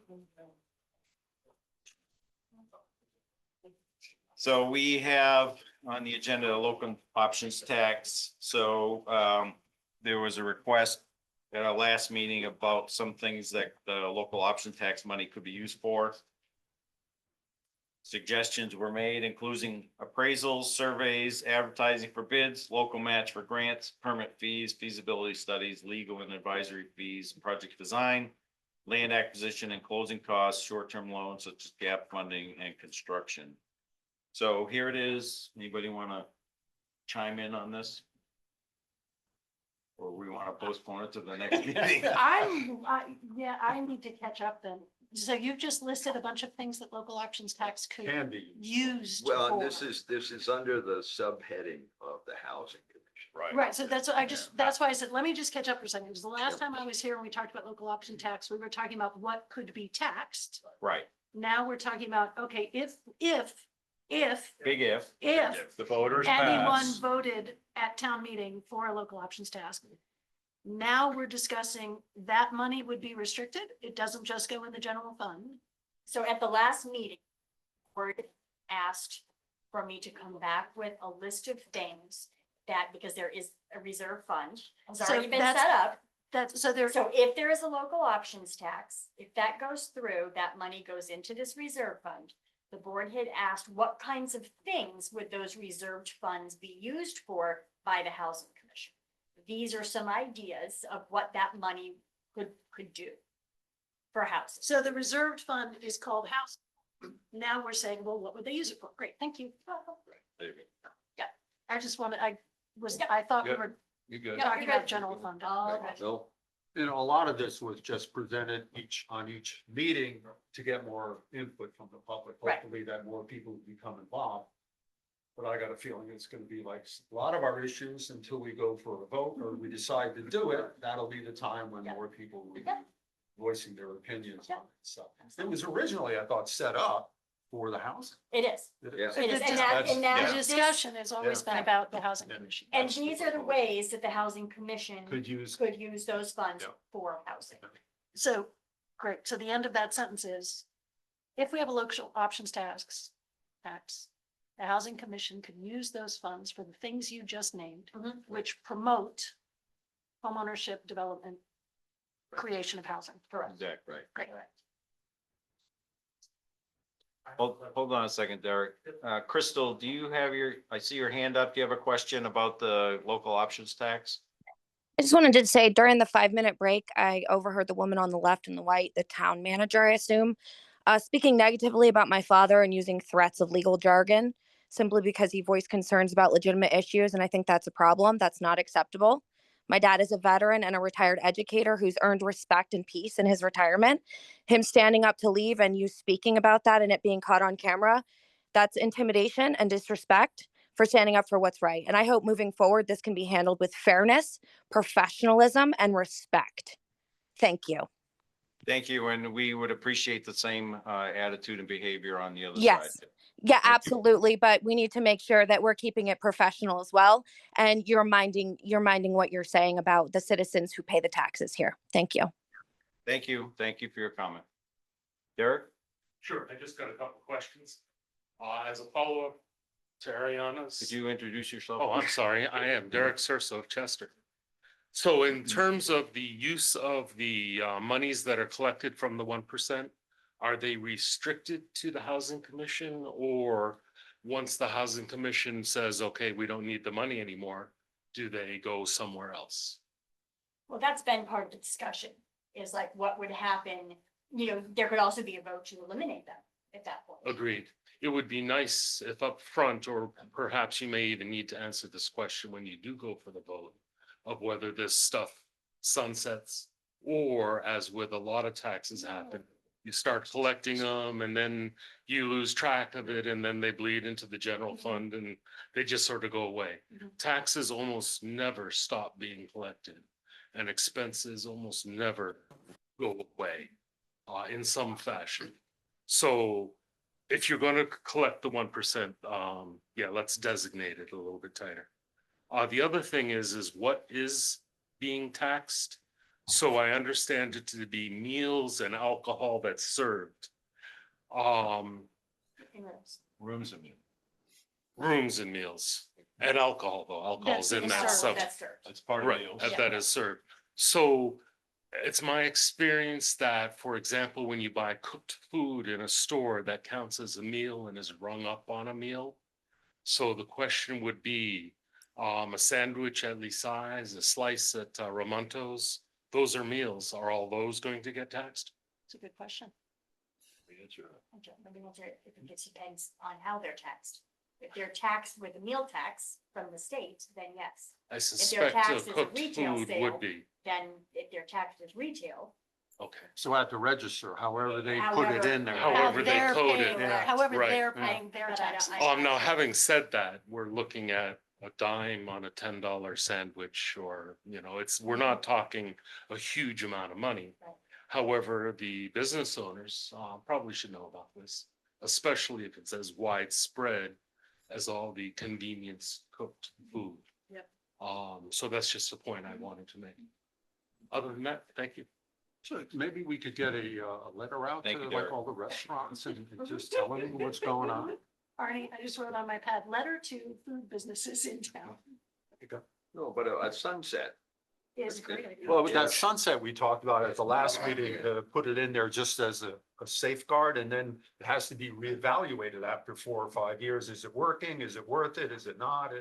It gives you that chance to take a look at it. So that was something, I thought, Julie, I know you've been If it's away, possible. you were gonna see if we could actually set it up that way so that it would sunset after a certain number of years. yeah, no. That you could have done that from Peru, I don't know. I'm glad you didn't. I am too, I joke. I know. I think the sunset is an interesting thing to look at. And also, just as a reminder, while I have the microphone here, the voters at any point could petition the town with 5% of the town voters to put it back on the ballot to repeal the tax. Mhm. Correct? Correct. Yeah, that we know can happen. Mr. Lindsay. Bill Lindsay.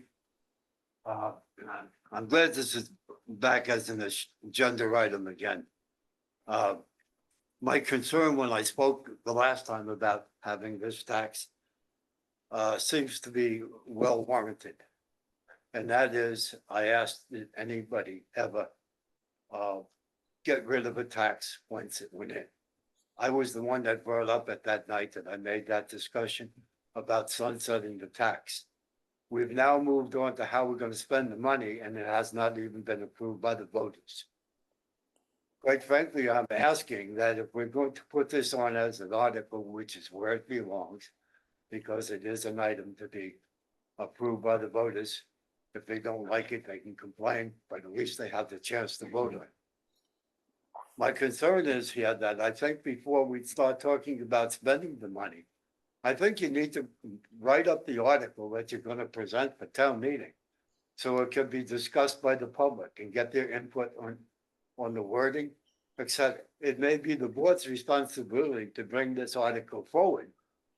But we're talking already about spending the money, how we can spend it before we've even voted to do it. The business climate, and we hear this many times, some of it's probably true, some of it is not true. What a bad business climate here. I brought this up, the tax, before, for the simple reason that adding another tax with the current tax rate that we have, nothing against spending for highways, et cetera. We have a school that has to be paid for. There is out there floating now a big amount of money that the school needs to spend to bring it in compliance. We continue to talk about taxes, but we don't continue to talk about how we're going to create more business opportunity in the town. Adding another tax, we heard a dime on something. You know, what we're getting down to is we're nickel and diming here, so to speak, just to raise revenues. We're not raising revenues in large amounts to go on, and thank you when we talk about the grand list, because that's where the bulk of the money comes from to pay the bills of the town and take some of that emphasis off the back of the taxpayer. I really feel bad about listening to have to talk about how we're going to spend the money when it has not even been approved by the voters. I think you need to write up your article that you want to present to the taxpayers, make it an agenda item. You're going to put it in the town report anyhow once you get it written. Let the people have some. Look how long it took to get a discussion going about the roads. You made the comment one night, which I thought was very good. That sometimes we don't tell people enough quickly for what we're doing. It takes a period of time, just as it just did to this. And I thought this was one of the most enlightening meetings I've ever sat at in a long time. It took a while to get the landowners to come out, say their preferences or not preferences, and that's a good learning experience for the board. I want to see the same thing happen when you start talking about putting another tax on the little businesses. It's just a blessing that some new businesses have come to town. We have a restaurant coming. We have some other good things, which is on the plus side. But then we also have an inn that's going to be changing hands.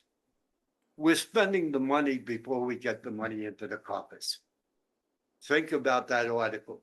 You're gonna be the ones that have to defend the article to the taxpayers out in the board. By God, I'll be at that meeting. I always will. So that's my comment. Please think real hard about this expenditure of money from the taxpayers. Well, I thank think you, Bill. it's very important. I appreciate your comment. I think we had a draft article or close to written as far as what we were planning to do. Good. So it's not like we've not thought of that. No, And the no. rationale for asking about how we would spend the money is if we don't know what we're gonna use it for, then why are we even talking about the tax? So it's kind of a process. I Right. understand completely what you're saying. I don't like spending money before I have it either, No. but, Well, I'm wanna- concerned also about the sunset. No, we get a tax and it never goes away. right. So it should be something definite to define that the tax would be sunsetted after it Yes. took care of the purpose. And the purpose of doing it is very good, Right. because we do need housing. Thank Thank you, you. Bill. You had your hand up, come on up. Yeah, I'm sorry, I don't know your name, but come on up. I'm Victoria Mufter. I own the Stonehearth Inn and Eatery with my family. I just would appreciate that you keep us in the loop with the 1% tax. It's a big issue on our end because we serve the community. We feed the hand that feeds us in our restaurant. And we don't want to stop doing that because we would have to put our prices up to present that 1% tax. I understand where it's going and I agree with that, but also it's us that's footing the bill. And you're struggling with businesses in Chester at the moment, it could affect a snowball. I'm just want to put that out for you. And I would just really appreciate that you keep us as a family and a family business in the loop with it. Because that, I feel that would be just fair for us. Those were one of the big ones that help the community. Thank you. Okay? Yes. All right. And Thank really, you. you'll be talking about this again for your first meeting in December. So Right. do you want me to, in that letter, to invite the businesses to that December, that Yeah, first meeting in December? Absolutely. Yeah. You might want an RSVP also, so we're gonna meet here or upstairs. Yeah, I'll set it up for us. Yeah. Okay.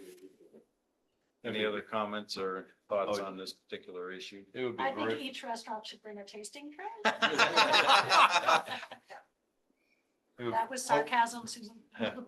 Hopefully, we can have an answer about the sunset by December.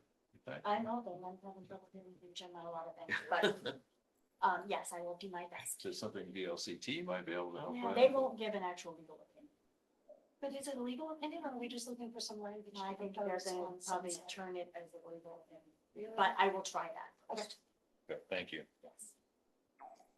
Anything else on the local options tax? I would just be thinking when you're thinking about sunsetting, that a lot of these projects from inception to build are like 6 to 7 years.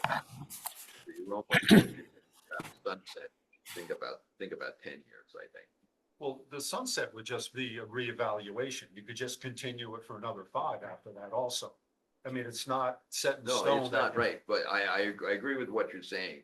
But when you start a project, just the whole timeline of a project is so long to stop like halfway through and say, okay. You now might we're gonna lose it. refinance Money, this and yeah. drop it. Right. Yeah, we don't Right. want to be in that position. Good point. Yeah, so there may be some nuances around the sunset. There it is. It's not gonna be, I can tell you with certainty, if it's allowed, it's not gonna be allowed to be vague. It's going to have to be definitive. It's Right. not gonna be like until housing needs end. Like, that's not gonna be. Right, you have to put Right, it, it's gonna have to be Time something specific, very, fixed date. very Or- definitive. Years. maybe It there's, goes up for a rebuild. Correct. maybe there's some nuance around, we would bring it to the board for discussion. Steven, your mic's open. Or, something along that way, that we bring it back to the voters or bring it to this board for discussion to put it back on the ballot. Yeah. At a date certain. Okay. Any other discussion on this? Or move on? Okay, next is some awards that need to be presented. Somebody's been waiting very patiently. in the Yeah. back. So, Thankfully, they're patient. They're armed. Officer Trombley, Deputy Chief Ranzio, Chief Richardson. So it is my great honor to present these 3 men with a letter of commendation from Senator Bernie Sanders. You want me to do a review of what happened? Sure. Then I will read it. So on October 8th, Your name, sir? Scott Richardson, from the fire chief. Thank you. On October 8th, we responded to Andover for a motorcycle crash. We've been doing the public safety thing and trying to bring everyone together under one umbrella. We responded there. Officer Trombley arrived first, assessed the patient. We arrived with the ambulance. The patient was critical. We all got into the back of the ambulance, so we had police, fire, and EMS. Officer Trombley drops his vest and gets his gloves on, and he's an advanced EMT also. Lots of life-saving measures were done, especially with Deputy Ranzio as our medic. We actually saved this gentleman's life. He was critically injured and the helicopter came out of New York to take him to Dartmouth. And he survived the trip, and all because of what these guys did, and should be acknowledged that under our public safety in the rural town of Chester, that we do wonderful work and others do. Okay. Thank you, Chief. So I have a letter of commendation for each of you from Senator Bernie Sanders. And I'll read, they're all the same. So I'm going to go ahead and read one. I want to express my deepest gratitude for your exceptional work during a recent motorcycle accident in Andover on October 6th. Your expertise, composure, and compassion made a profound difference. Working together with the responding police and fire departments, you demonstrated what it truly means to serve others with professionalism and goodwill. Emergency medical personnel like yourself are vital to our community. Neighbors helping neighbors. Are you kidding me? Oh, I thought you were going on a call.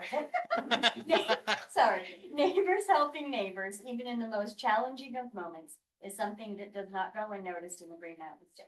Please accept my thanks for your service and my congratulations on a job extraordinarily well done. Here, here.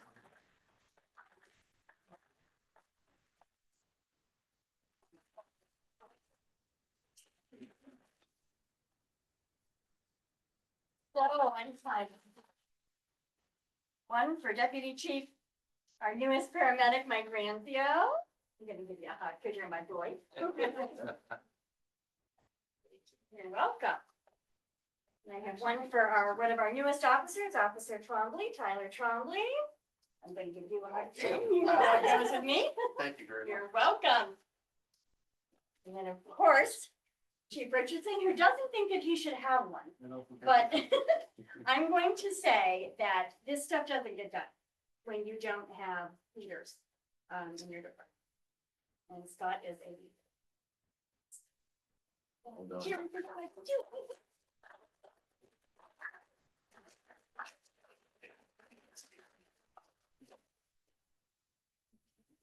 Thank you once again, all of you, and appreciate your dedication and hard work and willingness to give of yourself to save somebody's life. Appreciate it.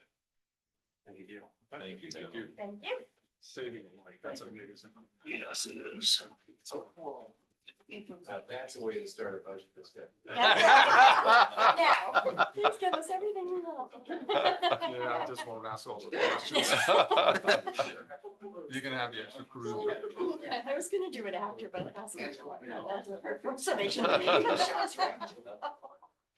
So next on our agenda is the 2025 budget discussion for public safety departments, which includes fire, police, and ambulance. So as soon as they wipe their eyes and get ready, they're welcome up front. Thank you, guys. Thank you.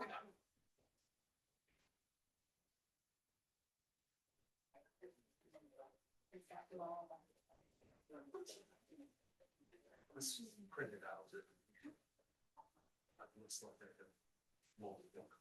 If you guys want to pull your chairs up, all three of you can sit up here and fire questions at you.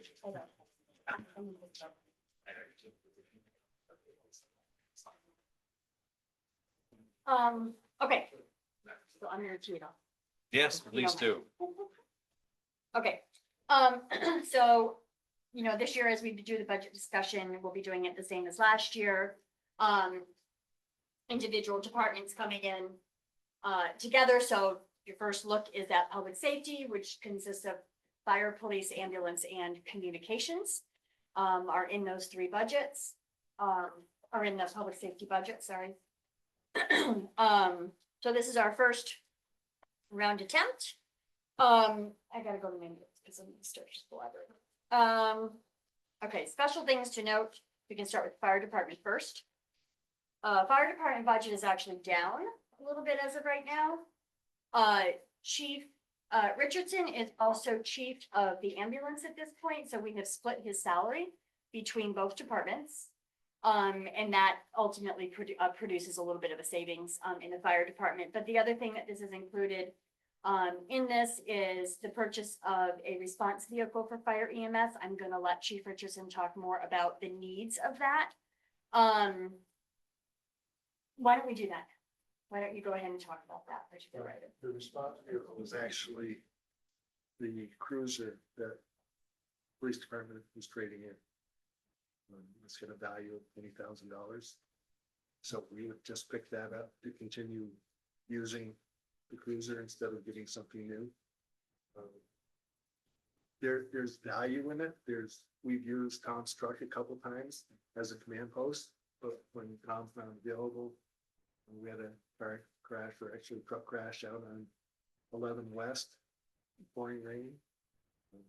I'm trying to take notes, and I'm trying to call people for, the hazmat, and I'm kind of like leaning in the back of the truck, water running down the back, trying to hear what's going on, or we actually have a vehicle there and go sit in and take notes.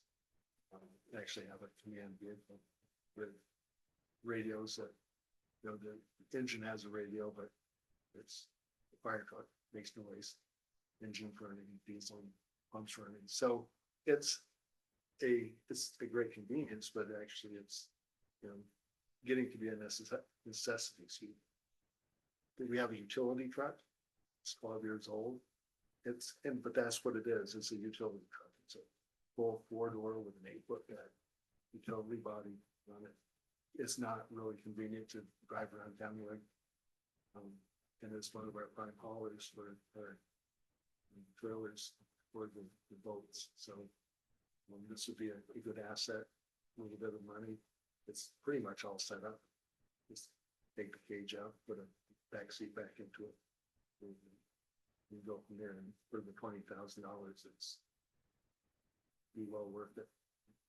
So it's something that wouldn't get driven very much, or? Oh, it would every day. It would. To be honest with you, It would be. I drive my personal truck around. Okay, Yeah. that's how I envisioned it. So you're okay with how many miles are on the truck? It's not miles, it's hours for a police cruiser. Police cruiser. But yeah, I mean, it doesn't make sense when we're a small community to turn around and spend $80 grand for a fire response vehicle. It just, to be brand new. So this would be, it's a police trade-in. So if it lasts 2 years, in 2 years, whatever cruiser is being traded again, just continue that. Rotated like that. That makes sense. So you're gonna be the low man on the totem pole as Yeah. far as the. Select the youngest. Exactly. Which was part of the question I had, because when I go by the public safety building, there's four cruisers back to one of those cruisers. Oh, I thought, because I was thinking, wow, that's a lot of cruisers, but you have a place. Okay. Yeah. So one of those cruisers is out of service, and that's the one that would be going to the fire department, doesn't have all the equipment in it still. Yeah. And that's the one we were replacing. My vehicle replaced that. So you would have 3 police cruisers and your truck. That is the hope, and we'll talk about that under the okay. PD, in the All right. PD side, All yeah, yeah. And also, I'm going to meetings, right now. We use, or I use, Mike uses, the old detective car. It's a police car. It's got blue lights and stuff, but I mean, it's what we use, and it's just probably shouldn't be. I have a question, and maybe this is obvious to everybody else, but we don't own that vehicle already? So why are we paying ourselves $20,000? Because technically you're going from one department to another. So PD would be trading that in. I mean, that's just always been our common practice. Okay, When one department buys a vehicle from another, they actually buy it from that department, because Tom is gonna have to replace his vehicle under his full budget. So Twenty thousand. Correct. It would have been traded in and Tom would have gotten 20,000. Right. Right, Right. okay. So it's sort of Okay, an that's what accounting thing. that's what I thought. I just wanted Yeah, to double yeah. check. Yeah, that's his purpose. Yeah. I have a similar question. Sure, come on up here. You can, Ask and I'll sit, is that all right? yeah. All right, so Derek Sursoff, you need that again? So I'm curious about the mechanics of the cash flow. Is this money leaving the regular budget, or if you call it leaving a budget, and going into the capital budget? No. Fire department is going to pay to PD $20,000. Yep. You're gonna see it as revenue in the PD budget. Yeah, I'm past the 20 grand. Oh, well, what are So you I'm talking looking about? at the overall dollar value for the budget, 77,860. For fire? Under fire department capital payments. Oh, the 77,860, I'm sorry. So their capital payments. So of that, 20,000 is going to PD. The rest of that is the payment that's actually paying the fire truck bond. So you're buying the vehicles straight out of the general fund. It's not Correct. going through the capital fund Correct. anymore. Correct. Okay, Because there's really no reason to. thank you. Yeah. And I will be getting into that discussion. So you want me to move on to ambulance? Okay, so moving on to ambulance. So the ambulance budget is doing all kinds of things. Because we have the transfer service, we've had it for a year, we're seeing how it behaves. With all of that, your ambulance budget is also showing a decrease, and that is primarily because of the revenue coming in, or that we are anticipating to be generated by the transfer service. Transfer service has been very successful. We're getting it fine tuned. The numbers that you see are through the end of September. So there is still a whole quarter to go on the revenue side of that, and ambulance billing is notoriously a couple of months behind in how it's We received. expect a pretty good chunk to add to that 2025 actual. So I Yes. just got the end of October's, and that's our whole revenue is 349. Wow, 349. Between both, between Between both transfer transfer. and Okay, yeah, 911, okay. correct, Yeah, correct, wow. and that's through October. And again, that's not gonna be all of the calls that we've done through October, that's gonna be what money has Yep. come in since the end of October. So ambulance billing, like I said, is typically delayed. But yes, we are anticipating, we're gonna watch those two numbers, we're gonna watch those two budget numbers closely as we come to, as we year. get closer to settling the budget, early January. Those are placeholders, they're targets that we think that we can meet, So- at this point. So does that mean that some funds that we're generating or revenue we're generating in 2025 will hit 2026? Correct. And so in your audit, what you're allowed to do is you're allowed to claim 2 months of deferred income. So revenue And from bring it back January and to the December year and bring it before. back to 2025. Okay. Yeah, we are allowed to do that, which our auditors do. We've always done that. So you do that every year, you're always that same Correct. 2 month behind. kind Correct. of, or- Yeah. Yeah. Once you start that, you have to keep it going. Yeah. And we started that years and years ago. Yeah. So I have a question. You want me to finish with ambulance and then take Derek, or do you want Derek to go now? It's specific about that transfer income. Sure, go ahead, Derek. Thank you. So Derek Surso again. So just for clarity, that $250,000, wait a minute. We have 177,398 collected so far. You're saying that's going to jump up to 370 something? No. that's combined. No, that was a combined. Combined between which, Between ambulance revenues and transfer income. There's 2 revenue lines, one after the other. gotcha. So my only comment about that is you're budgeting 250,000 for 26 for transfer income. I'm not exactly sure how stable that income is, because to me, it's subject to potential changes due to the world. It's not like taxes where you can set it. If there were low transfers or a lack of transfers, or we lost certification, that 250,000 budgeted could go away. $250,000 is 6 cents on the tax rate, and that could leave you a big hole. Yeah, but the likelihood of transfer income going away, we're still refusing 50% of the transfers because we don't have staff. Yeah, that's not a high risk. I get that this is a cash cow, but you can, Also, it's plus and minus, so if we don't have, one second, if we don't have the transfers, we don't have the pay. This is all. Gotcha. callback. So it's. Good point, yes. So we wouldn't be spending money. but I to noticed transfer your the funds. payroll, your overall section in the transfer expenses was only like 50 grand or 56,000. Go ahead. Because it's actually just on call, you know, right now, there's a transfer. Two people are calling in to take the transfer. Yeah. They won't start. Yeah. So it's not like we have someone on call, 24/7. Okay. My comment still stands in my head. I realize that you guys feel very comfortable on this large amount of cash. However, my cynical side can see that if there were to be something that happened to that, when you've already established spending of it, that could put us in a hole. But your confidence is high and I also understand that. Yeah, okay, appreciate the comment. Okay, thank you. Anything else? Not in this. Okay, thank you. So their expenses are up, in ambulance. This is primarily, in salaries. Again, Chief Ranzio, Chief Richardson has been switched 50% of his salary over to, ambulance. We also had, one open full-time position from a gentleman who left this year. We have not filled that. Now that we're a paramedic service, Chief Ranzio is a paramedic. That position will be filled with a paramedic, as we've talked about. We're having a little trouble finding exactly what we want.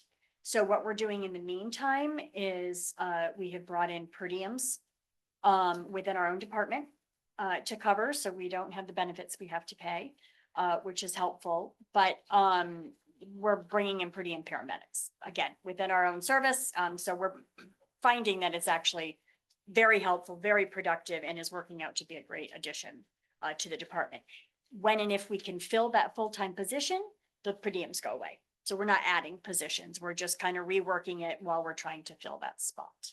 Have there That been makes sense. applications for that full-time position? We've had a few, but they're not quite what we're looking for. We want something pretty specific to go with what we have, what we're building. And so we decided we're not going to just settle. We're going to wait and find what we want. And in the meantime, we have people within our department that are qualified to pick up some per diem shifts and fill those roles. And it's really administrative stuff that they're doing during the day while they're there. And of course, are available for calls during the day. That's what's helping us get buses out the door pretty quickly. So that is working really well. And I think that was it on that. Scott, did you, or Mike, did you have more you wanted to add to ambulance? I have a question. It looks like the medical insurance to salary ratio, the medical insurance looks low to me. If you're expecting the big salaries up that much, and that medical insurance is only gonna go up roughly $2,000. So the, doesn't quite so jump. not all those employees have medical insurance. So the only thing you have, right, the only thing you have for medical insurance is Chief Ranzio, and then they both have opt-out stipends. They're not on full policies. Yeah. So what happens? When That's you why hire that's the low. tech?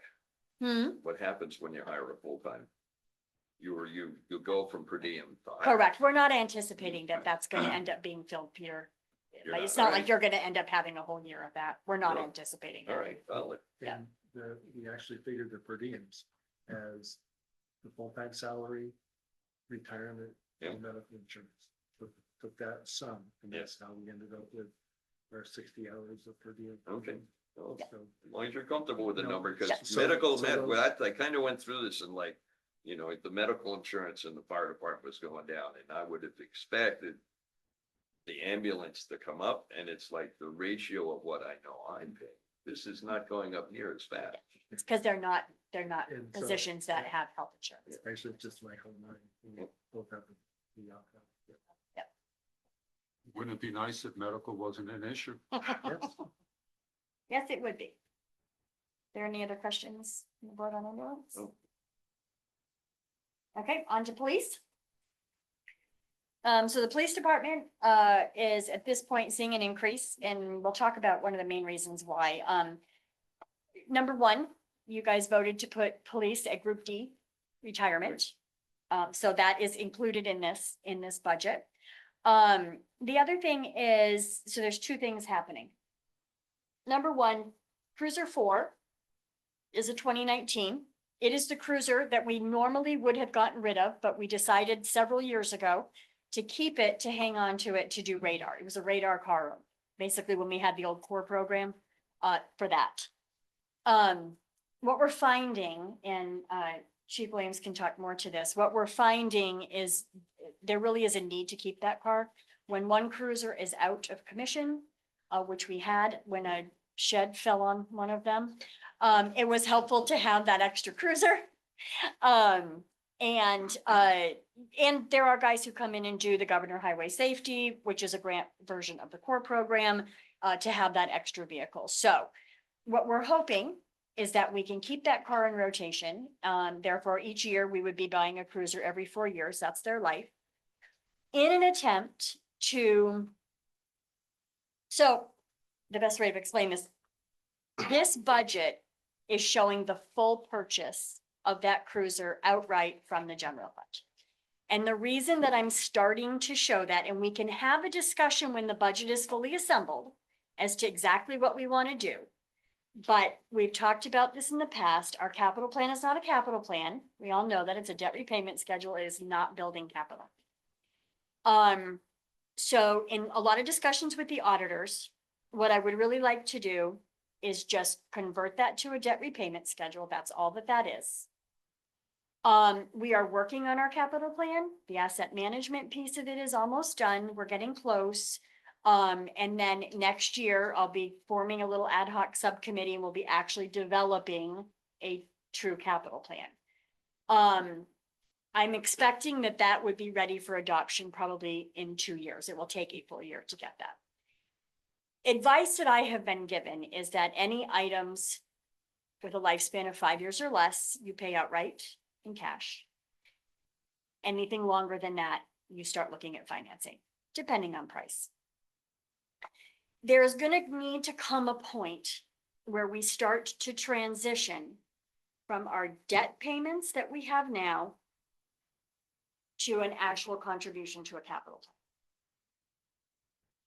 plan. And so my mindset at the moment is any items, as long as it doesn't skyrocket the general fund, items that we can just pay for out of the general fund for now would help us in paying off these loans and not adding to the debt, just not building more debt while we're trying to get out from under that debt that we've got. So it would increase that line item that carries through to the next year on our plan that we have now, even though it's not a capital. Correct. So so in this budget is $65,000 for Cruiser 4. And the $20,000 revenue from the response vehicle. In 2026, the last of the cruiser loans of $32,450 are paid off. That payment is in this number too. 2026 is the last payment of that. So in 2027, what you would have is that drops off, but each year out of the general fund, you're just buying a cruiser. It's already built in. In my mind, that's what I'm thinking will work. Again, and we've got some stuff with highway, we've got, so I want to put it all in this way, see what we're left with, and then make decisions about, well, is this a case of where we borrow against ourselves from the economic development funds? Is this, what do we do? What items do we decide to borrow? What items do we not, based on how high you want to present a budget? So that's what I have in here for the moment. Again, that may change as other budgets start to come together and we see where we're at. But just trying to start thinking about bridging that gap of paying off debt we've got, any of those small ones we can, not adding to the debt, and anticipating that in 3 or 4 years, we'll start actually making a capital plan contribution and actually transitioning to that program. So there's a lot to think about there, but if we could I'm trying to just not add to the debt payments if we possibly can. but we'll see what that looks like. If that makes sense. So that is why you're seeing a big increase in police. That's why you're seeing a $70,000 increase. Most of it's 60, that vehicle. a lot of it is that vehicle. That may need to change. But again, we'll see, once we have the budget fully assembled, we'll see where we're at and we can make those decisions then. If that makes sense. The philosophy is less debt, Right. more paying ourselves, accruing a fund, and using it to buy things. Right. Right, right. Getting out of always borrowing. Yeah, but things that take Love more it. than 5 years to pay. Yep. Are the ones that would end up in that capital. plan. Correct, But it's gonna be a punchy couple of years correct. where we relieve ourselves from using the credit card, basically.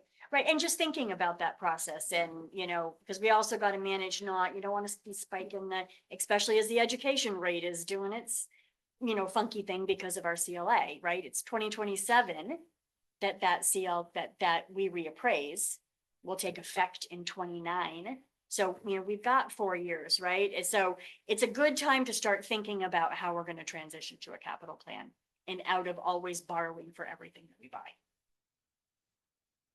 So this is a first thought process to it. We can talk more. That's not a decision to make tonight, but what we are asking is we would like to keep that fourth cruiser in rotation.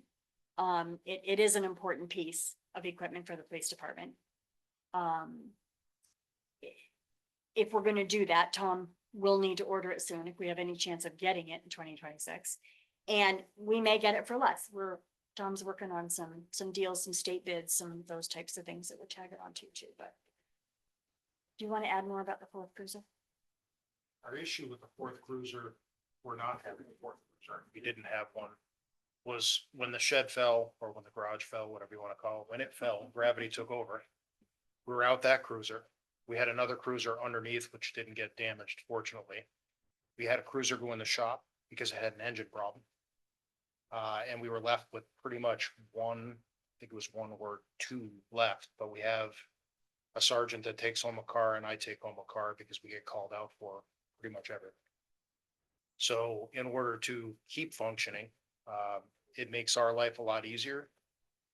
With that said too, the core program, which we don't do a lot of right now because we have the governor's highway safety, which reimburses a lot more than what our core program brings in. The guys are coming in and doing that program for highway safety. We don't have a car. We don't have another car sitting there, which is why we asked for car 4 to be held onto. We were going to do a test run on it to see if that was even viable or if it was doing anything. They're out there doing plenty of traffic. I ran the numbers. Of course, we had a lull period when it was myself and Noah working. That was it. We were busy chasing phone calls and everything else under the sun. Traffic was not, fortunately, not the priority at that time. As of getting our full staff back up to speed, August pretty much, I'm going to say double, tripled, whatever the numbers are the numbers. When Noah and I were working, we weren't out on the road a lot because we had a lot of office stuff to do, a lot of investigations to do. Once we got the full staff, I'll give you last month's tally. There's over 200 traffic stops, 200 for a police department of 5 full-time guys and 1 part-time. That's a lot of traffic stops for the month. It doesn't sound like a lot, but it's quite a bit. There is revenue on our line that comes in due to the state statute. The state statute allows if your ordinance covers speed zones, stop signs, yield signs, which our ordinance does. The statute allows for money from the state to come back to the town as part of the revenue. That's if the tickets go through and they're found, people have to pay it. The state sends back money. It's done across the state with every department. So I won't say it's a revenue maker because it's not meant to be a revenue maker, but it is something the state allows and gives to all the towns that have police departments.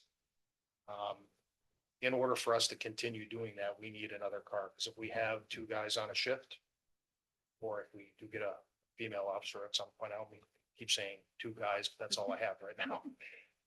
If we do get somebody else, and we have 2 people on the shift each time, there's no car left.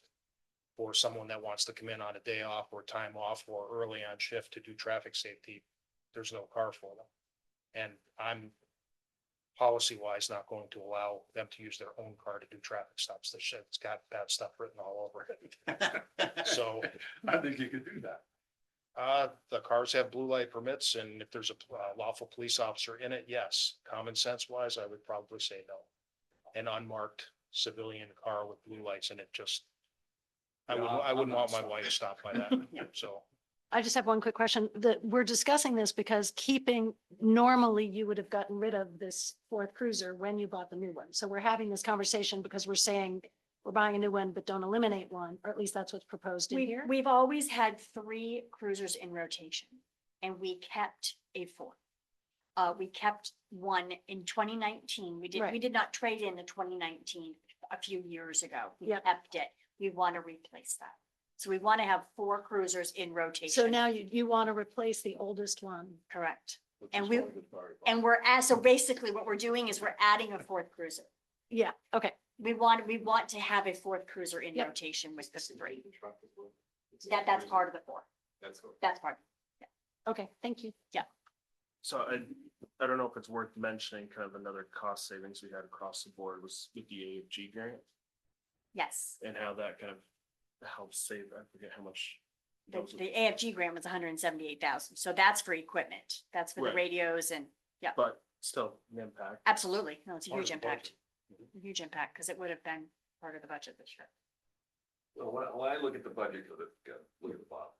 So basically, you brought your revenue up 21% over the last year. That's pretty impressive. Your expenses went up 11%, but when you combine all that, you're down, your department even buying the cruiser, you're only up 40%. Correct. And Correct. that's well within the land inflation. 33,000 for the entire public safety department is basically what that would be. Yeah. So I still worry about your health insurance. I got a couple questions about this. We all done? Okay, yeah, go ahead, Derek. Yes, thank you. So I'm looking at PD services, Okemo revenues of 35,000. But the expenses are only 23,000 Mhm. for that detail. Yep. What happens to the other 12? And I thought that was a cash in equals cash No, out type not on situation. Okemo, no. So we bill at a detail rate.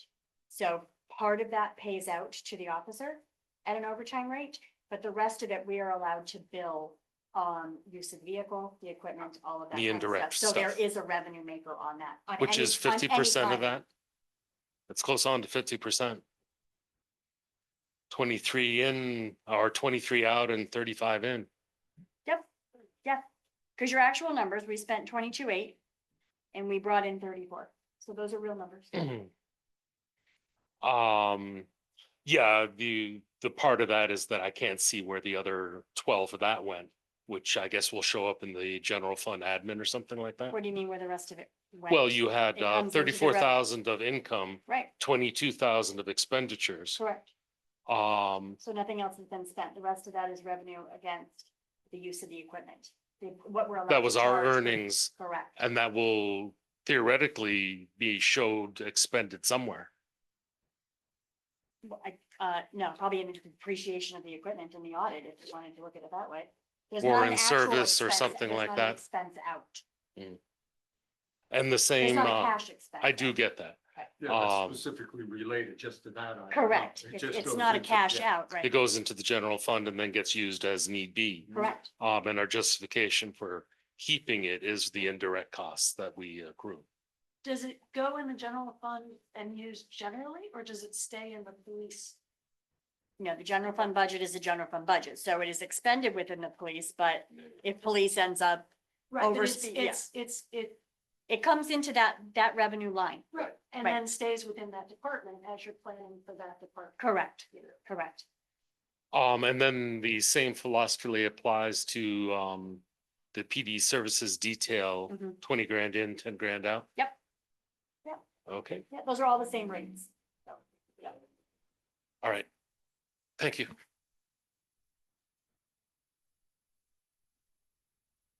Anything else on the budget? In general? Or just police budget? I'm not sure where you guys are. We're just talking about public safety at this point. I do have another thing. That's it then. Thank you. You're gonna get good at that. They should just give me my own. Not a chance. Good choice. So I'm looking at Andover assessment. The budget for 2026 is the same as the budget. for That's just a 2025. placeholder at this point on my spreadsheet that's highlighted.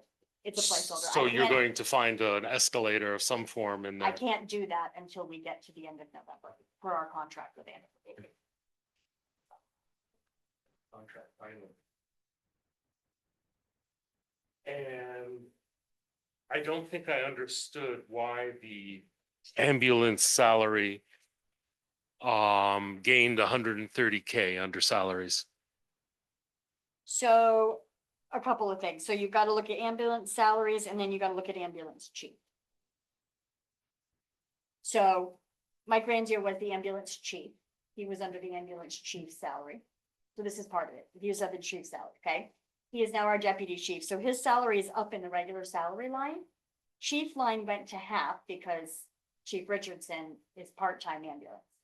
The rest of that increase is, the on-call service. I don't have my notes with me. The on-call service, the per diems are in there and paramedic rates. The rates across the board. The rates across the board, right, are all in that number. So overall, salary is up. I think it was like 80,000. I agree with that. Yeah. 80 Yeah. grand. Yeah. And it's up 80 grand because of, Weren't we talking about adding a position and instead what we've discussed tonight is that we're using per diems? Correct. But it's the equivalent of a full position in the ambulance department that we had all been discussing. And now it's being filled by per diems instead of a full person, but that's the 80 grand. good answer. So it's 80 grand worth of per diem salary somewhere. Basically. That's the answer That's to that. basically. Okay. Yeah. All righty, thank you. You're welcome. Anybody else on the board have any questions? No offense there. Hey, this is what I do. All right, moving right along, setting the ambulance rate, you should have a sheet that shows the ambulance rate. Before we move on, can I ask a question? Sure. How, can I just pull the board? How do you all feel about, or where are you at? We won't say feel. What do you all think? Thank you. You're welcome. What do you all think about the notion of fire purchasing the response vehicle from police? What we're trying to figure out is, can we go ahead and make that not transfer cash, but can fire go ahead and take that vehicle, get it rewrapped, get it working? And we pay for it in 2026, or do you want us to hold off because you think that might be something you don't want to do? Can we just pull, can I just ask the board Well, like your that- general well, feelings? The big item would be the new cruiser. If you were gonna pull anything, we would have to, that would be something you put on the loan. So to take and wrap, to take 20 grand and wrap a cruiser doesn't, I don't think that's a big problem for me. Mine doesn't, it sounds like a really smart and wise idea and have no reason to be against it. Okay. I agree with that, as long as it's not gonna leave PD wishing they No, had it. because it's the cruiser that they don't have anyway. That's where it's gonna go. That's the one that was going, so. So we're talking an expensive 20,000 plus whatever it is just to. Well, outfit it. It's 19,000 for the cruiser, one to wrap it. Taking with fire instead of put red lights on it. And the ambulance revenue will be Okay. over as well. Okay, all right. Okay, okay. Perfect. You didn't ask me. Well, I'm good. yeah, I thought, I know Didn't wanna that be you, left out. I know that you would have said no. Thank you. You wanna sit there and look at the cruiser not doing anything in your driveway for the next year? That's You wanna kind get of started. Be nice to get it going, heading into the winter months. Okay, sorry. All right, setting the ambulance rates. Should have a sheet that shows what the ambulance service rates are. I don't know, Mike, you want to explain that to us? Sure. So we did this 3 years ago now, I believe. Yep. And we think we talked about it at that point, reevaluating every year, every 2 years, kind of where the rates are. Not sure which papers you guys have in front of you, but This one, the one you're looking at. okay. So those are all agencies in Vermont. And what, Sorry, but you're referring to MLG, BLS, ALS? No. no, never mind. All the X's. All the X's. All the X's, okay. All the X's, yep, those, they won't disclose the name of the agencies, but those are all Vermont agencies thank you. and what they currently bill. And so what we did last time is we took the middle of the road and the averages. The one addition would be the specialty care transfers, which is or transport, the SCT. We're working towards getting our critical care endorsements through the state. We do have an agreement with Springfield Hospital to provide critical care interfacility transfers. These are the DART level patients that go by helicopter. DART charges about 30,000 to 80,000, somewhere in that ballpark. We're looking at doing about 4,000 for every trip. These transfers require a critical care paramedic and a regular paramedic or a nurse, respiratory therapist, or a physician in the back. So inherently comes with a higher rate. That's the bulk of it, I think. The top of this sheet shows the rates we are currently charging. Correct. Are you guys, is anyone at this table recommending we change these rates going forward? Is that why we're looking at this? And do you have a proposed? The average at the bottom. Highlighted at the bottom. You're saying go for the average that's the bottom. That's what we did the last time. Yep. Yep. Seems like me. These other agency rates are these from this year? Correct. Okay. And our numbers from last year. Our numbers are from, Correct. Well, We said it last year. we said it like 2 or 3 years ago. Oh, I see. Yeah. Okay. Yeah, it seems to make sense to me. The only thing that jumps out at me is some pretty extreme, $57 a mile on one and $16.50 a mile. Like what drives such a gap?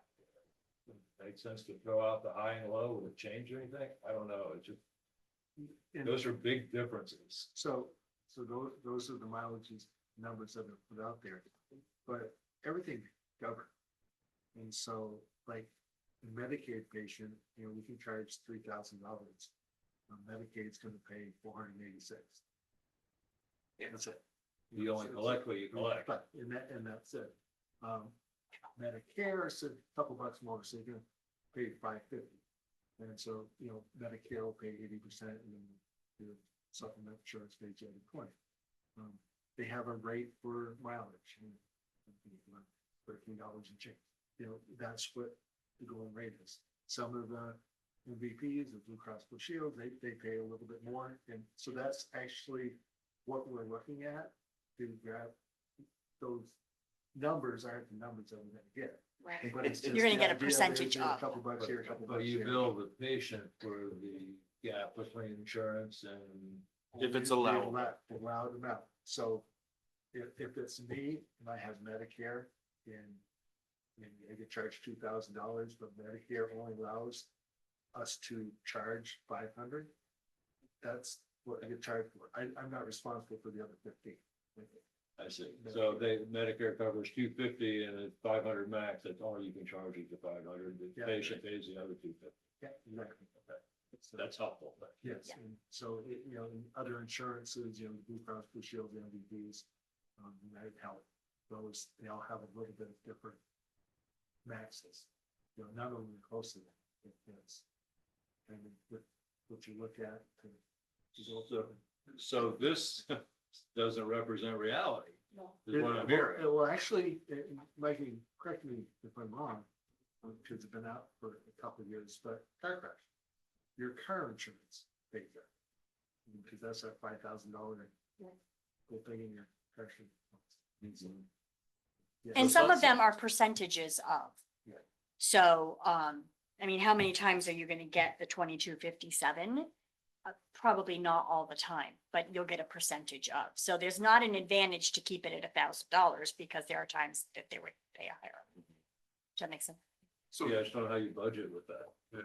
We, That's why that's, you know what, though, I have to reflect, that's why when we look at transfer numbers, we're like, could be a lot, could be little, we have to wait until we've got more quarters to check Correct. it, and then quarters to check it, because what we bill is not what we bring in, which is why we always wait for you guys to tell us what we brought in. we kind of see averages based on the number of Yeah. calls as So well. you look back and Yeah. you can extrapolate from that. And with the transfer, it's a mileage. Right. You only get $13 a mile or whatever, but Albany's 100 miles when you transfer to Albany. That's not like we're going from Springfield to Mount Scottney in 14 miles. So that's where that big variable in our incomes. So do our projected incomes next year reflect with these new numbers, or is that gonna change if we accept this? They're not reflecting of the new numbers. I mean, are projected for next year. These are not, those are not So including they'll these change numbers. with these new. Well, I numbers. think we're still gonna wait because we're trying to budget those conservatively. You know, we're trying to So not be. before, yeah, so we're not budgeting, anticipating all the, with the higher amounts. No, we actually we're had, gonna in the set- past, have budgeted anticipating 50%. Isn't that what we did last year, Mike? Didn't we calculate and budget 50% of what we anticipated? Yeah, I They think would, so. to average it out. If not even lower. Yeah. So these that have no bearing on what we're anticipating for next year, it's just change. And see It'll what come happens into the after a year. conversation. Come the end of December, it's gonna come into conversation about how much have we brought in? Where are we at with outstanding that we know we're gonna get in? And kind of balance. So we're waiting to make sure that we're gonna be getting something before we start earmarking it for other. Correct. Right, and so then the end of next year, when we're sitting here again, we can look at, We'll start okay, more we, data. brought in 600,000 instead of 500,000, so, okay, good, so let's. Well, it sounds to me like you need to move the rate. There's just no question in bringing it up to the average. And it kind of makes sense, but it also would make sense, I think, with the way inflation is, that we should probably do it more than once every 3 years. Yeah, I think we had the intention of doing it on a every yearly- year, every yearly just basis, every yeah, year? yeah, we really At should. least evaluating it. Yeah, but, okay, well, Health insurance. So what do you Nothing's need a connected, motion? goes down. Was that you need a motion to set If I them could make one when more the chair is comment. ready? It looks to me like if we look at our current rates compared to everybody else's, we're kind of at the low end. Yeah. We wouldn't be the lowest, but we're kind of at the low end. So I think doing this annually is probably makes more sense than every couple of years. Yeah. Yeah. All right, I'll entertain a motion to set the rates for these various services at the average rate shown on the table. So moved. And, Second. Peter's the second, Arnie's made the motion. Any further discussion? All in favor, signify by saying aye. Aye. Opposed, nay. Thank you. Next are liquor licenses. You We guys have don't, you first- guys don't have to stay if you don't. I'm sorry, it's like every time you guys are on the agenda, last year when they were here, we had the big zoning thing and they Oh, right. sat in the back for 2 hours. In a full, in a packed house. We should have had them on the first thing on the agenda. I Thank didn't you know it was all very expected, much. it was gonna be Thanks for your service. it was, I thought it was gonna be quick and easy meeting. Right. Just sign the document, right? Thank you. Thanks, guys. Okay, so we have two liquor licenses, first class from Stone Hearth Eatery. And the second one is outside consumption permit for Stone Hearth Eatery. So we don't need to make a motion, we just sign it, right? No, these you don't sign anymore, you need to make a motion, because they're Okay. done digitally online. And we do them one at a time? You can do them both together. Okay, That's sorry, changed. it's been. A long night. All right, so I will entertain a motion to I move to thank approve you. the liquor license for Stone Hearth Eatery, both indoor and outdoor as presented in the agenda. Okay, so Ariana's made the motion. Do I have a second? I'll second. Tim's the second. Any further discussion? Just my usual question. No issues. Okay, Yes. thank you. Didn't think there would be. No issues. Parties, not like select board The meetings. cops, that's It's right. not a biker bar or nothing, is it? Yet. All right. Come on, we'll go. It I will saw a be. lot of motorcycles there. the other day. Yeah, Maybe it is a bike, sorry. No, no, that's okay. All right, back to. Our driveway is a constant find for our school, the main line where people are pulling in, it's just not loud. Oh, like turning around? Mhm. Turning around. Mhm. It's getting fast, and then coming in that side, and it's very, very fast. Now, I know Route 11. I can't hear you the best. Sorry, Yeah, I'm Victoria. sorry. Can you Come come on use the up. mic? Do you want to finish your motion first? Because I don't think this has to do with your. No, it's not. Yeah, yeah, do. so, So let's finish just this one. yeah, hold on a second. Well, I Okay. asked the question about trouble and there is. No, there isn't. Nothing with the Well, it's a police. concern. It is, but it would not affect the Wouldn't affect the issuance of license. this permit. So No. that Okay, she so has a road issue. I'm calling the vote. All in favor signify by saying aye. Aye. Opposed, nay. Thank you. Okay, proceed. Identify yourself and then Right. state your concern. Thank you. Victoria Musto, Stonehearth in Anitri. I just wanted to ask who we talked to about our driveway. Is it the because driveway part or is it where your driveway meets Reservoir Road? It's both. It's where they pull in and they go down and pull out of Reservoir. And in a minute, there's gonna be an accident. Well, the simple solution is that you, dead ended. well, yeah, Dead-end that you, that you don't, just, you only have access from Reservoir Road Yeah. and Okay. Route 11. That's Right. the easiest way to fix that. And that would be all right with town? Oh, yeah, it's your That- driveway to Yeah, access. your Yeah. driveway, yep. The only thing Okay. you can't do is add an access without a permit, Right, but you can eliminate one if that's what. Yep. feels okay, best. right, well, then we'll discuss. Try that then. first putting up a sign that says, Yeah, we, They don't yeah, read. we put, you may have already done that. yeah, it's just, obviously, my concern is obviously somebody getting hurt. Yeah. I mean, I know from past experience, people being killed Yeah. outside the Stone Hearth Inn, with that road being so fast, and I do sit on the porch and watch those cars, and I know it's a double yellow line. but So they're not are you taking any talking about Route notice. 11 or are you talking about when they Well, actually pull into your driveway? Route 11 is very fast. Right. Very, very fast. It comes over that hill at 50 mile an hour. Yep. And we are experiencing a lot of cars are overtaking. And it's a double yellow line. Right, so they're So passing. They're Okay. passing, and Yep. that's illegal. Right. Anyway. Right. Actually, No, it's actually Yeah, it's legal. it's a Oh, it's recommended. legal? Yeah, it's a Oh. recommended If they thing. could do it safely. Safely, Yeah. right, okay, but they're hammering it down the But Yeah. road. people are still turning around in your driveway. Yeah, so our driveway, you find our driveway, they're actually pulling in. They're actually stopping in the middle of the driveway to look at phones and, Okay. you know, that sort Oh, of thing. yeah. And And let I'm, all the cars pass. and then they pull go right back out, or they're coming in, they're not even coming in and parking to look at phones. They're actually sitting in the middle of the entrance Yeah. on both ends. And I'm just worried somebody's gonna come up there and, Yeah. Yeah. Well, your liability would probably be much less if you just entered your property just from Reservoir Road and Yeah. eliminated your entrance to 11 and then just set your parking up a little different. You probably could even get more cars in there. yeah.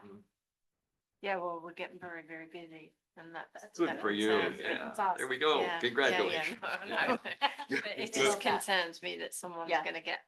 Right. Somebody's gonna get. I mean, we did have a motorbike accident up there where the woman come down so fast and he was pulling into the Stone Hearth and she rear-ended him. Yeah. You know, and Yeah. luckily he walked away from it, but. Yeah.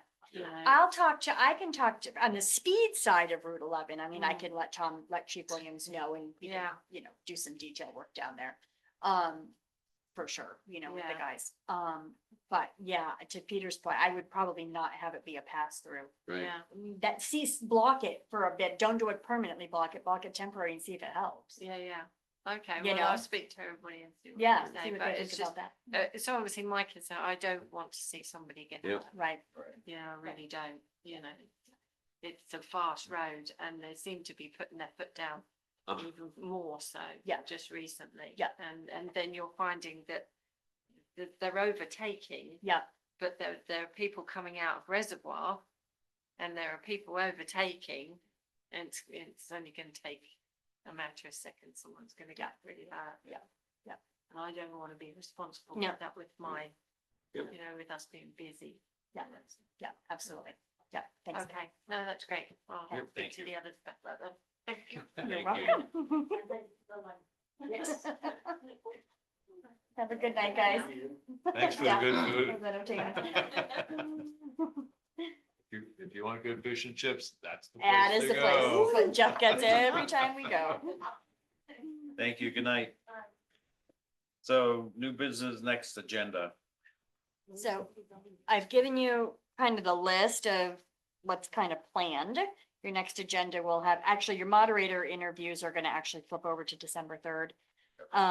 But recreation and facilities budget will be on. We'll do third quarter financials, even though you're kind of already seeing them. We'll still do an actual financials review, snowmobile permit, this Chester Snowmobile Club, you know, their annual request. Do you want me to add anything to the agenda about, do you want the class 4 roads back on there? And then do you want anything on there to discuss potential discontinuance of Adams Road?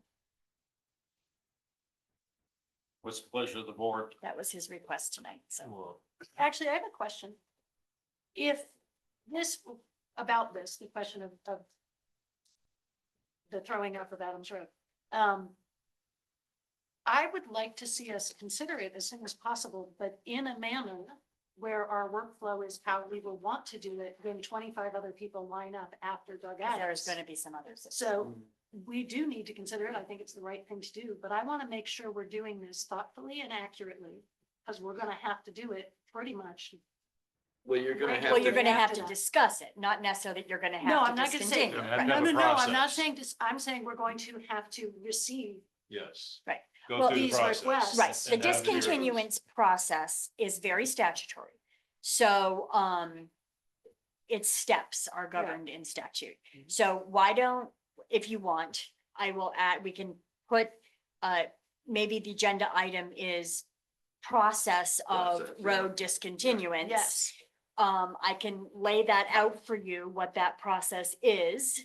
And You then can it will talk also about be it. in the public record. Correct. Right. I Do you think want me to that's do the- that? I think that Yes, makes sense. I think that's the way to But go. what rather about than the just policy? jumping You into just it. not Do you- gonna have the policy? Do you want the class 4 roads, I'm talking about a different agenda item, but do you want the Yeah. class 4 roads policy on Well, there I as think well? we need to talk about it. I'm just, one of the things I was gonna ask people to do that had comments was to submit them in writing so that we can understand, but I guess Susan will go through and give us a good summary of what those Sure. concerns were, cause Sure. I don't remember, I wrote a bunch down here. A lot of them were the same. Yeah. A lot of them were the same. Yeah. Yeah, I had two major takeaways and one that really jumped out at me, and I think we do need to discuss it further about how we want to remedy those concerns. One was that if I'm using a class 4 road as my driveway, do I now have to get a permit to repair my driveway Yes, from it the was a town? valid Like point. That's a really very valid good point. That's great. Yeah. And the other one was if I, like to Robbo's point, if I'm a logger and I'm doing a harvest and I repair that road and then because it's open to public use, somebody else damages it, do I have to repair that again? Right. Like that's a kind of a tough one to figure out. Right. The CCC used the VLCT model policy, right? Pretty much. Okay. Pretty much. Is the opening statement of it added from the CCC, the aspirational statement? It was a lot more intense before. Yeah, It's I mean, actually we've toned evaluated down, a couple yeah. times, yeah. I would think the policy would come first before we entertain anything, because if you take, somebody's discontinuance and then the policy comes up for the next person, then why couldn't I do my discontinuance Because before we the just policy? developed the I mean, policy. that's the order. We've gotten to this point already. We've gotten the feedback. I would think that That's- we would act on that That's before a we really would good do point. anything else. So that it's apples to apples for Everybody everyone. gets the same. Does the class 4 road policy, outline which ones you would discontinue and which ones you wouldn't? Do we talk No, about no, that? No, not at all. Because and I think that's one It of the wasn't the things that we purpose. need to discuss is how does this policy illuminate those roads that we would even consider discontinued? I don't think It that's the doesn't matter. purpose. No, That's no, not the but purpose. you have a real problem that you don't even know where the roads are. Well, That's one of the bigger problems that comes up. You're, let me, one thing, so to Arnie's point, the, if we're gonna contemplate a discontinuance, then we should have the policy in place first. I don't disagree. However, what we said we would put on the agenda is a discussion of how do we contemplate discontinuance? I feel like it is still acceptable to contemplate the policy Right. and have the discussion of the process simultaneously without the policy in place, because defining that process may inform the policy. Well, I think it will. Defining the process will inform all of us. Right, because the process, we're not creating the process. It's already in It statute. exists. So a review of that, I think, does make sense. A review of that will inform. So maybe we just have to have this conversation as a class 4 policy conversation, because now we're not talking about future agenda items, we're actually discussing what's going on. What if it's a combined agenda item? Class 4 road policy and. No, then. I I'm would just- keep them then as I'm two out. separate Two agenda separate items, which is why we're talking about it. It's the, Right. what are we doing for an agenda item? And I was So- gonna recommend that we, have the class 4 road policy discussion sooner rather than later. There's a lot of energy built up around Yes. this that we Yes. don't wanna lose. Yeah, so the next I agenda, think yep. the next agenda. And we'll there's have room that. on the next agenda. You've only got 2 items, so there's Yeah, right. room on the next And agenda. then we for can this. also discuss how are we gonna proceed with any discontinuance requests. that Do you, come up. could we say it's I'm sorry, No. on the agenda item, could it say informational purposes only? Review Well, state review process. statute Review process on statute this regarding list. discontinuance. But to put it on the agenda that goes in the paper, on the agenda that goes exactly. everywhere, informational purposes, no Yeah. decisions are being made. Yeah. Right. How Well, does For this that process part. work? For that part. Exactly. Right. Right. So one agenda item is class 4 roads. I'll put that first. Policy. And then the following agenda item will just be review of state statute regarding the process of discontinuance of class 4 roads, informational only. Because you have to have a public hearing. You Yeah, can't, discontinuance. there has to be a very specific, Yeah, there's a yeah. public Time hearing, frame, it's, the whole it's thing. very Yeah. specific. Yeah, the Very public specific. hearing, there's a site visit, so you're really gonna wanna wait till the snow falls. Well, exactly. So we'll just put, okay, all right, and I'll put the class 4 roads first. Class So- 4 roads so- Policy. So who's gonna, amend the existing class 4 roads policy? I think we have to discuss it. I think you We need to have nothing discuss that to in your add next yet. agenda. Okay, so I don't think, you haven't not- given me language to we're not change. Preparing a draft that we would review. We're gonna discuss what that draft is gonna look like. We're sort That's of what I just think. inviting Or more public look at the comment. draft that we have and say, yeah, this is saying Right. what we want to say. Right, but it sounds like it doesn't say what we want it Well, to say, yeah, because there's a couple of things that we Right. have said. that I think it your doesn't next say. agenda has this discussion Okay, About what to do. about what to do and what not. You may get more comment, you may, right, um, okay, that makes sense. I don't see your next meeting, you making any decision either. Right. I see you having discussion. I don't see you signing it, let's say, No. let's say that. Yeah. way. Anything else? All right, I will entertain a motion to adjourn. Already? Move to adjourn. Ariana, No one's gonna second Well, it. we're a minute into, our. You broke the se- hour. Our We didn't seven, get your OT. Half hour. so who's the second? Half hour. I have a motion on the Oh, floor. I'll We need a second. second. Okay, so I have 3 seconds. aye. Any further discussion? All in Nay. favor, say aye. Aye. Put me down as a nay. All Good opposed, night. shot. Thank you, What's that? everyone. That's right, yeah, Who's the official second? Sometimes It that was takes a Tim. really long. Thank you. Thank you, Sue. Thank you, Susan. Sue and I voted no. To what? To adjourning? He's staying. He'll be here till next meeting. Oh, Warrant, away with it, Warrant.